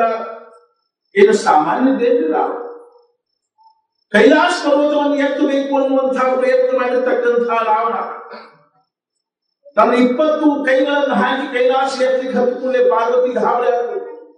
ಪರಮೇಶ್ವರನ್ ಹೇಳ್ತಾ ಇದ್ದಾನೆ ಏನು ಅಂತಂದ್ರೆ ಪ್ರಭು ಏನು ಕೈಲಾಸ ನಡೆದ. ಅವಾಗ ಶಿವ ಅಂತ ಕಾಳಜಿ ಮಾಡಬೇಡ. ಅರ್ಥಾತ್ ಏನು ಅಂತಂದ್ರೆ ಈಗ ರಾವಣ 20 ಕೈಗಳಲ್ಲಿ ಕೈಲಾಸದ ಕೆಳಗೆ ಹಾಕಿ ಎತ್ತಲಿಕ್ಕೆ ಪ್ರಯತ್ನ ಮಾಡಿದಂತ ನೀನ್ ಕಾಳಜಿ ಮಾಡಬೇಡ ಅಂತ ಹೇಳ್ಕೊಂಡು ಶಿವ ಒಂದು ಕ್ಷಣ ತನ್ನ ಯೋಗ ಶಕ್ತಿಯಿಂದ ಕೈಲಾಸ ಪರ್ವತವನ್ನು ಒತ್ತಿದ ಕೂಡಲೇ ಏನಾದ್ರು ಅಂದ್ರೆ ರಾವಣನ ಅಷ್ಟು ಕೈ ಕೆಳಗೆ ಸಿಕ್ಕೊಂಡು ಅವಾಗ ಶಿವನಿಗೆ ಪ್ರಾರ್ಥನಾ ಮಾಡಿಕೊಂಡು ಶಿವ ಹೋಗುವ ಕೈಲಾಸವನ್ನು ಭಾಗವಹಿಸಿಕೊಂಡ ರಾವಣ ಕೈ ತಕ್ಕೊಂಡು ರಾವಣ ಮಾಡದೇ ಇರತಕ್ಕಂತಹ ಒಂದು ಪರಾಕ್ರಮದ ಪ್ರಯತ್ನವೇ ಇದ್ದಿದೆ. ಆದರೂ ಸಹಿತ ಮನುಷ್ಯ ಎಷ್ಟು ಪರಾಕ್ರಮ ಇದ್ರೂ ಈ ಜಗತ್ತೇನು ಸಾಮಾನ್ಯದೇ. ಈ ಜಗತ್ತು ನಮಗಿಂತ ಎಂಥೆಂಥ ಪರಾಕ್ರಮಗಳಿದ್ದಾರೆ. ನಾವು ತಿಳ್ಕೊಂಡಿವಿ ನಾವು ಶ್ರೀಮಂತರು ಅಂತ, ಆದ್ರೆ ನಮಗಿಂತ ಎಷ್ಟು ಶ್ರೀಮಂತರಿದ್ದಾರೆ. ನಾವು ವಿದ್ಯಾವಂತರು ಅಂತ ತಿಳ್ಕೊಂಡಿರ್ಬೋದು, ನಮಗಿಂತ ಎಂಥೆಂಥ ವಿದ್ಯಾವಂತರಿದ್ದಾರೆ. ಅವಾಗಿನ ಕಾಲದಲ್ಲಿ ರಾವಣ ತನ್ನನ್ನು ತಾನು ಬಹಳ ಪರಾಕ್ರಮಿ ಅಂತ ತಿಳ್ಕೊಂಡಿದ್ದ. ಆದ್ರೆ ಮಜಾ ಏನಿತ್ತು ಅಂದ್ರೆ ವಾಲಿ ಎಂಥ ಪರಾಕ್ರಮಿ ಇದ್ದ ಅಂತಂದ್ರೆ ಯಾರು ಹೇಳಿದ್ರು ರಾವಣನಿಗೆ, ನಾರದ ಹೇಳಿದ್ರು ರಾವಣ ನೀನು ಪರಾಕ್ರಮಿ ಇದ್ದಿ ಖರೆ, ಆದ್ರೂ ಸ್ವಲ್ಪ ವಾಲಿನ ತಗೊಳ್ಳಿಕ್ಕೆ ಹೋಗ್ಬೇಡ ಅಂತ. ವಾಲಿ ಎಲ್ಲಿಯೋ ಅವ್ರು ಹೇಳಿದ್ರು ಕಿಷ್ಕಿಂಧಾದವ, ಕರ್ನಾಟಕದವ್ರಿ ವಾಲಿ. ಮಾರುತಿ ಕರ್ನಾಟಕದವ, ವಾಲಿ ಸುಗ್ರೀವ ಕಿಷ್ಕಿಂಧ ಹಂಗೆ. ಆ ಜಲಧಿಯನ್ನೇ ಜಿಗಿದ ಹನುಮ ನುಡಿಸಿದ ನಾಡು. ನಾಡು ಹೆಂಗದಂದ್ರೆ ಆ ಜಲಧಿಯನ್ನೇ ಜಿಗಿದ ಹನುಮ ನುಡಿಸಿದ ನಾಡು. ಒಂದ್ಸಲ ಮಜಾ ಏನಾಯ್ತು ಅಂತಂದ್ರ ನಾರದರಿಗೂ ಮತ್ತು ಮಾರುತಿಗೂ, ನಾರದರಿಗೆ ಎಲ್ಲರೂ ಒಂದ್ಸಲ ಅಭಿಮಾನ ಬಂದಿತ್ತು ಅಂದ್ರೆ ಸಂಗೀತದ ಅಭಿಮಾನ. ನಾನು ಸಂಗೀತದಲ್ಲಿ ಬಹಳ ವಿಶಾಲವಿದ್ದೀನಿ ಅಂತ. ಅವಾಗ ಸಹಜವಾಗಿ ಭಗವಂತ ಮುಂದೆ ಹೇಳಿದ್ರೆ ಭಗವಂತ ಏನಂದ, ನಾರದ ನೀವು ಸಂಗೀತ ವಿಶಾಲವಿದ್ದರೆ ಆದ್ರೆ ಮಾರುತಿ ಚಲೋ ಇದ್ದಾರೆ. ಮಾರುತಿ ಸಂಗೀತ ಕಡಿಮೆ ಇಲ್ಲ. ಏನ್ ಮಾರುತಿ ಕೇಳಿ ಬಂದ್ಯಾ ಏನ್ ಹಾಕ್ತಂತ ಅಂದುಕೊಂಡೆ. ಭಗವಂತ ಏನಂದ, ಹಾಗಾದ್ರೆ ನೋಡೋಣ ಒಂದ್ಸಲ ಅಂತ ತಿಳ್ಕೊಂಡು ಒಂದು ಸಂಗೀತ ಸಭಾಕರ ನಾರದರು ಮತ್ತು ಮಾರುತಿ. ಮಾರುತಿ ಕರ್ನಾಟಕ ಸಂಗೀತದ ಪ್ರಣೇತ, ನಾರದರು ಹಿಂದೂಸ್ತಾನಿ ಸಂಗೀತದ ಪ್ರಣೇತ. ವಿಶಾಲವಾಗಿರ್ತಕ್ಕಂತಹ ಶಿಲಾಖಂಡದ ಅರಣ್ಯದಲ್ಲಿ ಒಂದು ಸುಂದರವಾಗಿರ್ತಕ್ಕಂತಹ ವನದಲ್ಲಿ ಯಕ್ಷ, ಗಂಧರ್ವ, ಕಿನ್ನರ, ಕಿಂಪುರುಷ, ಋಷಿ, ಮುನಿ, ದೇವತಾ ಎಲ್ಲರೂ ಸೇರಿದ್ದಾರೆ. ಇಬ್ಬರು ಸಂಗೀತ ಸಭಾ, ಸಂಗೀತ ಸ್ಪರ್ಧಾ ಇದೆ. ಮುಂಚೆ ನಾರದ ಹಾಡಿದರು, ಹಿಂಗ ಹಾಡಿದ್ರೆ ಎಲ್ಲರೂ ತನ್ಮಯರಾಗಿರು. ಹಾಡಿನ ಬಹಳ ದೊಡ್ಡ ಶಕ್ತಿ ಇತ್ತು. ಮನುಷ್ಯನನ್ನು ತನ್ಮಯಗೊಳಿಸಿದ್ರು. ನೋಡಿ ಹುಡುಗಿ ಊರಿಗೆ ಕಲ್ತ್ಕೊಳ್ಳಿ ಹಾಡು ಹೆಂಗ ತನ್ಮಯ. ನಾರದರು ಹಾಡಿದ್ರು, ಎಲ್ಲರೂ ತನ್ಮಯ ಆದರು. ನಾರದರು ಹಾಡು ನಾರದಿ ಹೇಳಿದ್ರು ನೀ ಹಾಡು. ಮಾರುತಿ ಎರಡೂ ಚಿಗುರಿ ತಗೊಂಡ ಭಗವಂತ ನಾಮಸ್ಮರಣೆ, ಭಗವಂತ ನಾಮವನ್ನು ಹಾಡಿ ಶುರು ಮಾಡಿದ. ಭಕ್ತಿ ಭಾವದಿಂದ ಹಾಡ್ಲಿಕ್ಕೆ ಹತ್ತ. ಮಜಾ ಏನಾಯ್ತು ಅಂದ್ರ ಹಾಡ್ತಾ ಹಾಡ್ತಾ ಹಾಡ್ತಾ ಆ ಕೆಳಗಿನ ಕಲ್ಲು ಕರಲಿಕ್ಕೆ ಹತ್ತ. ಯಾವ ಕಲ್ಲು ಮೇಲೆ ಕೂತ್ಕೊಂಡು ಹಾಡ್ಲಿಕ್ಕೆ ಹತ್ತಿದ್ರು ಆ ಕಲ್ಲು ಕರಲಿಕ್ಕೆ ಹತ್ತ. ನಾನು ತಮ್ಮೂರಿ ಮುಂದೆ ಇಟ್ಕೊಂಡು ಕೂತ್ಕೊಂಡಿದ್ರು, ಅವರು ತನ್ಮಯ ಕೂತ್ಕೊಂಡಿದ್ರು. ಕಲ್ಲು ಕರಲಿಕ್ಕೆ ಹತ್ತು ಹಾಡ್ಕೋತ ಮಾರುತಿ ಏನಾಗ್ಬಿಟ್ಟು ಸಮಾಧಿ ಹತ್ತಿದ್ರು. ಸಮಾಧಿ ಹತ್ತಿದ ಕೂಡ ಹಾಡು ನಿಂತು ಬಿಡ್ತು. ಹಾಡು ನಿಂತು ಕೂಡ ಒಮ್ಮೆ ಕಲ್ಲು ಗಟ್ಟಿ ಆಗಿಬಿಟ್ಟು ನಾರದ ತಮ್ಮೂರೆಲ್ಲ ಸಿಕ್ಕೊಂಡು ಅವಾಗ ಸೇದರೆಲ್ಲ ಬಂದ್ರು. ಹಾಗಾಗಿ ಸಲ ನೀವು ಹಾಡಿ ಆ ತಂಬೂರು ತಕ್ಕೊಡ್ರಿ ಅಂತ. ಅವಾಗ ನಾನು ಹಾಡೇ ಹಾಡಿದ್ರು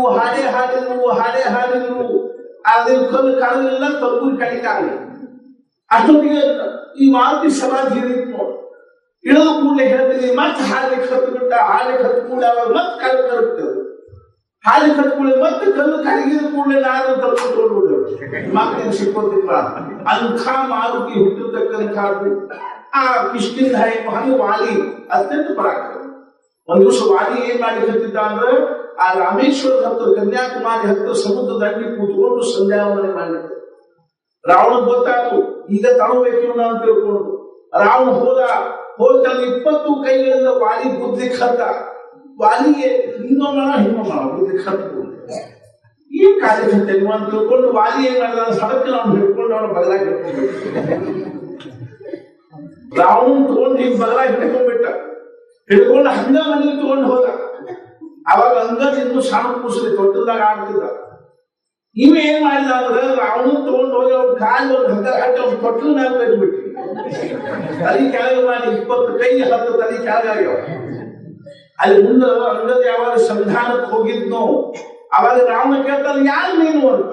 ಯಾಕಂದ್ರೆ ನೆನಪಿಟ್ಟೆ ನಮ್ಮ ಅಪ್ಪ ನಿನ್ನ ನನ್ನ ತೊಟ್ಟಿನ ಮೇಲೆ ಕೂತಿದ್ದ ಕತ್ತಿದ್ಲ, ಅವಾಗ ನಿನ್ ಮಾನಿ ಮೇಲೆ ಹೊಡೆದಿಲ್ಲ.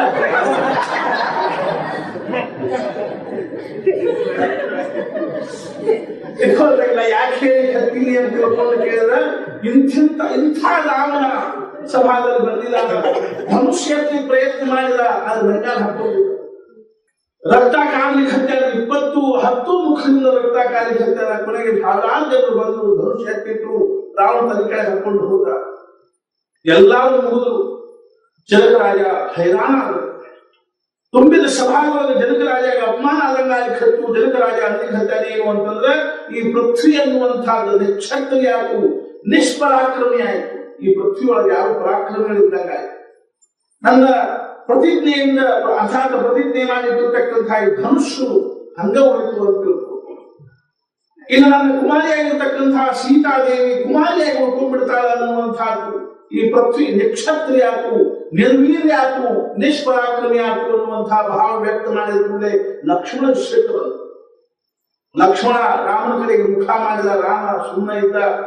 ಲಕ್ಷ್ಮಣ ಎದ್ದಂತ ಜನಕಾಂದ ಏನ್ ಮಾತಾಡಲಿಕ್ಕೆ ಶಕ್ತಿ? ನಾವು ಇಬ್ಬರು ರಘುವಂಶದಲ್ಲಿ ಕೂತದಲ್ಲಿ ನೋಡಿದ್ದೇವೆ. ನಾವಿಬ್ರು ಈ ಸಭಾದಲ್ಲಿರುವಾಗ ನೀವು ಈ ಪೃಥ್ವಿ ನಿಕ್ಷತ್ರಿಯ ಆತು, ನಿರ್ವೀರ್ಯ ಆತು ಅಂತ ಕೇಳ್ತೀವಿ. ಒಂದು ಕ್ಷಣದ ಅವಕಾಶ ಕೊಡು ನನಗೆ. ಆ ಬೆಂಡಿಕಾಯಿ ಮುರಿದಾಗ ಮುರಿದೋಗಿದ್ದೀನಿ, ನಾನು ಪಡುಕಾಯಿ ಬೆಂಡಿಕಾಯಿ ಮುರಿದಾಗ ಮುರಿದೋಗಿದ್ದೀನಿ ಅಂತ ತಿಳ್ಕೊಂಡೆ. ಯಾವಾಗ ಲಕ್ಷ್ಮಣಿಗೆ ಅದ್ಭುತ ಮಾಡ್ಲಿಕ್ಕೆ ಅಂತ ವಿಶ್ವಾಮಿತ್ರರು ಲಕ್ಷ್ಮಣ ಲಕ್ಷ್ಮಣ ರಾಮನಿಗೆ ಸನ್ನಿ ಮಾಡಿದ್ರು. ರಾಮ ಕೇಳು. ಸೀತಾದೇವಿಗೆ ಎಷ್ಟು ಸಂತೋಷ ಆಗ್ತದೆ. ಎಲ್ಲ ರಾಜ ಮಹಾರಾಜರು ಸ್ವಸ್ಥ ಕೂತ್ಕೊಂಡಿದ್ರು. ರಾಮ ಶಾಂತ ಕೂತಿದ್ರು. ಅವ್ನು ಯಾವ ಉತ್ಸುಕತೆ ಇಲ್ಲ, ಯಾವುದೇ ಚಡಪಡಿಕೆ ಇಲ್ಲ, ಧರ್ಪಣ ಇಲ್ಲ. ರಾಮ ಶಾಂತವಾಗಿ ಎದ್ದ. ವಿಶ್ವಾಮಿತ್ರರಿಗೆ 3 ಪ್ರದಕ್ಷಿಣೆ ಹಾಕಿದ. ಮನುಷ್ಯನಲ್ಲೇ ತಂದೆ ತಾಯಿಗಳನ್ನು ಸ್ಮರಣೆ ಮಾಡಿದ. ತನ್ನ ಶತ್ರುಗಳಾಗಿರ್ತಕ್ಕಂತಹ ವಸಿಷ್ಠರಿಗೆ ನಮಸ್ಕಾರ ಮಾಡಿದ. ವಿಶ್ವಾಮಿತ್ರ ಪಾದಗಳನ್ನು ಮುಟ್ಟಿ ನಮಸ್ಕಾರ ಮಾಡಿದ. ನಾವು ನೋಡ್ತೀವಿ ಶಕ್ತಿ ಪ್ರದರ್ಶನ ಮಾಡ್ತಕ್ಕಂಥ ಪೈಲ್ವಾನರು ಸಹಿತ ಎಷ್ಟು ಭಕ್ತಿ ಭಾವದಿಂದ ನಮ್ಮನ್ನು ಕರೆಸಿರ್ತಾರೆ. ನಮಸ್ಕಾರ ಮಾಡಿ ದೇವರನ್ನು ಸ್ಮರಿಸಿಕೊಂಡು ತಮ್ಮ ಗುರುಗಳನ್ನು ಸ್ಮರಿಸಿಕೊಂಡು ಮಾಡ್ಲಿಕ್ಕೆ ಅಂದ್ರೆ ಮಾತ್ರ ಸದ್ಗುರುಗಳ ಅನುಗ್ರಹ, ಭಗವಂತನ ಅನುಗ್ರಹ. ಶಾಂತವಾಗಿ ರಾಮ ಮನುಷ್ಯನ ಕಡೆಗೆ ಹೋಗ್ತಾ ಇದ್ದಾರಾದ್ರೂ ಸೀತಾದೇವಿ ಚಳಪಡಿಕೆ. ಯಾವಾಗ ಹೋದಾನು, ಯಾವಾಗ ಮುರಿದಾನು, ಮತ್ತೆ ಯಾರಾದ್ರೂ ಬಂದು ಗದ್ದ ಎಬ್ಬಿಸ್ಬಾರ್ದು. ಸೀತಾದೇವಿ ಒಂದು ಸಮ ಚಳಪಡಿಕೆ ಯಾಕೆ ಲಘು ಲಘು ಹೋಗಲ್ಲ. ಆದ್ರೆ ರಾಮ ಅಷ್ಟು ಶಾಂತವಾಗಿ ಸೀತಾದೇವಿ ಸಿಟ್ಟು ಬರ್ಲಿಕ್ಕೆ ಮನುಷ್ಯ ಒಳಗೆ ಇವತ್ತೇ ಅವಕಾಶ ಪದ್ಧತಿ ದಿನ ತೋಟದಾಗ ಜೋಡು ರಜೆ ಆಗ್ತಿದ್ದ, ಊರಾಗ ಜೋಡು ರಜೆ ಆಗುತ್ತೆ. ಇವಾಗ ಸುದ್ದಿ ಶಾಂತವಾಗಿ. ಯಾಕಂದ್ರೆ ಒಂದೊಂದು ಕ್ಷಣ ಸೀತಾದೇವಿ ಒಂದೊಂದು ಇವಾಗ ಕಳೆದಂಗ. ಯಾವಾಗ ಎತ್ತಾನು, ಯಾವಾಗ ಮುರಿದಾನು, ಯಾವಾಗ ನಾನು ಅವ್ಕೊಳ್ಳಾಗ ಗೇಮಾಗೆ ಹಾಕಿನು ಅನ್ನುವಂಥ ಶಾಂತವಾಗಿ ಹೋಗ್ತಾರ. ಹೋಗಿ ಮತ್ತೆ ಅದಕ್ಕೂ 3 ಪ್ರದಕ್ಷಿಣೆ ಹಾಕಿ ಸೀತಾದೇವಿ ಅದಕ್ಕೆ ಯಾಕೆ ಕಷ್ಟ ಪಡ್ಕೊಳ್ಬೇಕಾಯ್ತು? ಅವ್ರಿಗೆ ಗೊತ್ತಿದೆ, ನಮಗೇನಾಗ್ತ. ಹೋದ ಶಾಂತವಾಗಿ ಆ ಧನುಷ್ಯನ್ನು ಎತ್ತಿ ಅದನ್ನು ಬಗ್ಗಿಸಿ ಅದನ್ನ ಏನು ಪ್ರತ್ಯಂಚ ಕಟ್ಟಬೇಕು ಅನ್ನೋದ್ರಾಗ ಕಡ್ಡು ಕಳಲು ಸಫಲ. ಅವಾಗ ಲಕ್ಷ್ಮಣ ಏನ್ ಮಾಡಿದ ಅಂದ್ರೆ ಎದ್ದು ನಿಂತಿದ್ರಿ. ಲಕ್ಷ್ಮಣ ಎದ್ದು ನಿಂತು ಏನ್ ಮಾಡಿದ ಅಂದ್ರೆ ಭೂಮಿಯನ್ನು ಬಿಗಿ ಹಿಡ್ಕೊಂಡಿರ್ತಾವ. ರಾಮಾಯಣಕಾರ ಬರೀತಾರೆ ಏನು ಅಂದ್ರೆ ಶೇಷನ ಅವತಾರ ಆಗಿರ್ತಕ್ಕಂಥ ಲಕ್ಷ್ಮಣ ದಿಕ್ಪಾಲಕರಿಗೆ ಹೇಳ್ತಾ ಇದ್ದಾನೆ ಏನು ಅಂದ್ರೆ ಸಂರಕ್ಷಣೆ ಭೂಮಿಯನ್ನ. ಧನುಷ್ ಮುರಿತು ಅಂದ್ರೆ ಭೂಮಿ ಡೋಲಾಯಮಾನ ಆಗ್ತದೆ. ಸಂಭಾಷಣೆ ಅಂತ ತಿಳ್ಕೊಂಡು ತಾನು ಸ್ವಗಾಯಮಾನ ಭೂಮಿಯನ್ನು ಗಟ್ಟೆ ಹಿಡ್ಕೊಂಡಿರ್ತ. ಭೂಮಿ ಅಲಗಾಡಬಾರ್ದು. ಧನುಷ್ ಮುರಿತದೆ. ಸಭಾದಲ್ಲಿ ಜೈ ಜೈಕಾರ ಆಗಲ್ಲ. ಸೀತಾದೇವಿ ಕ್ಷಣಾರ್ಧದ ಭಾವವಂತ ಏನು ಅಂದ್ರೆ ಹೆಂಗ ನನ್ನ ಕಾಲಿಸ್ತಾನ ಸವಕಾಶೆ ಬಂದು ಹೆಂಗನಾಗಿ ನಾವು ಕಾಲಿಸ್ತೀವಿ. ಯಾಕಂದ್ರೆ ಸವಕಾಶೆ ಬಂದಿರ್ತದೆ. ರಾಮ ಅನಿಸ್ಲಿಕ್ಕೆ ಹತ್ತಿ ಏನು ಅಂದ್ರೆ ಸಾವಕಾಶ ಬರ್ಲಿಕ್ಕೆ ಹುಡುಗ ಯಾಕೆ ಬರಬಾರ್ದು? ಸಾವಕಾಶ ಬಂದು ಸೀತಾದೇವಿ ಎಲ್ಲಾನು ಬಹಳ ಸಂತೋಷ ಆಯ್ತು. ಜನಕ ರಾಜ ಸಂತೋಷ ಆಯ್ತು, ಸುನಯನಾಗ ಸಂತೋಷ ಆಯ್ತು. ಸೀತಾದೇವಿ ಬಂದು ಕೈ ಬಿಟ್ಟು ರಾಮನಿಗೆ 9 ವರ್ಷ ಸಣ್ಣಾಕಿ. ರಾಮನಿಗೆ 17 ವರ್ಷ, ಸೀತಾದೇವಿಗೆ ಎಷ್ಟ 8 ವರ್ಷ. ಕೈ ಇಷ್ಟ ಹಿಡ್ಕೊಂಡು ನಿಂತಾವ.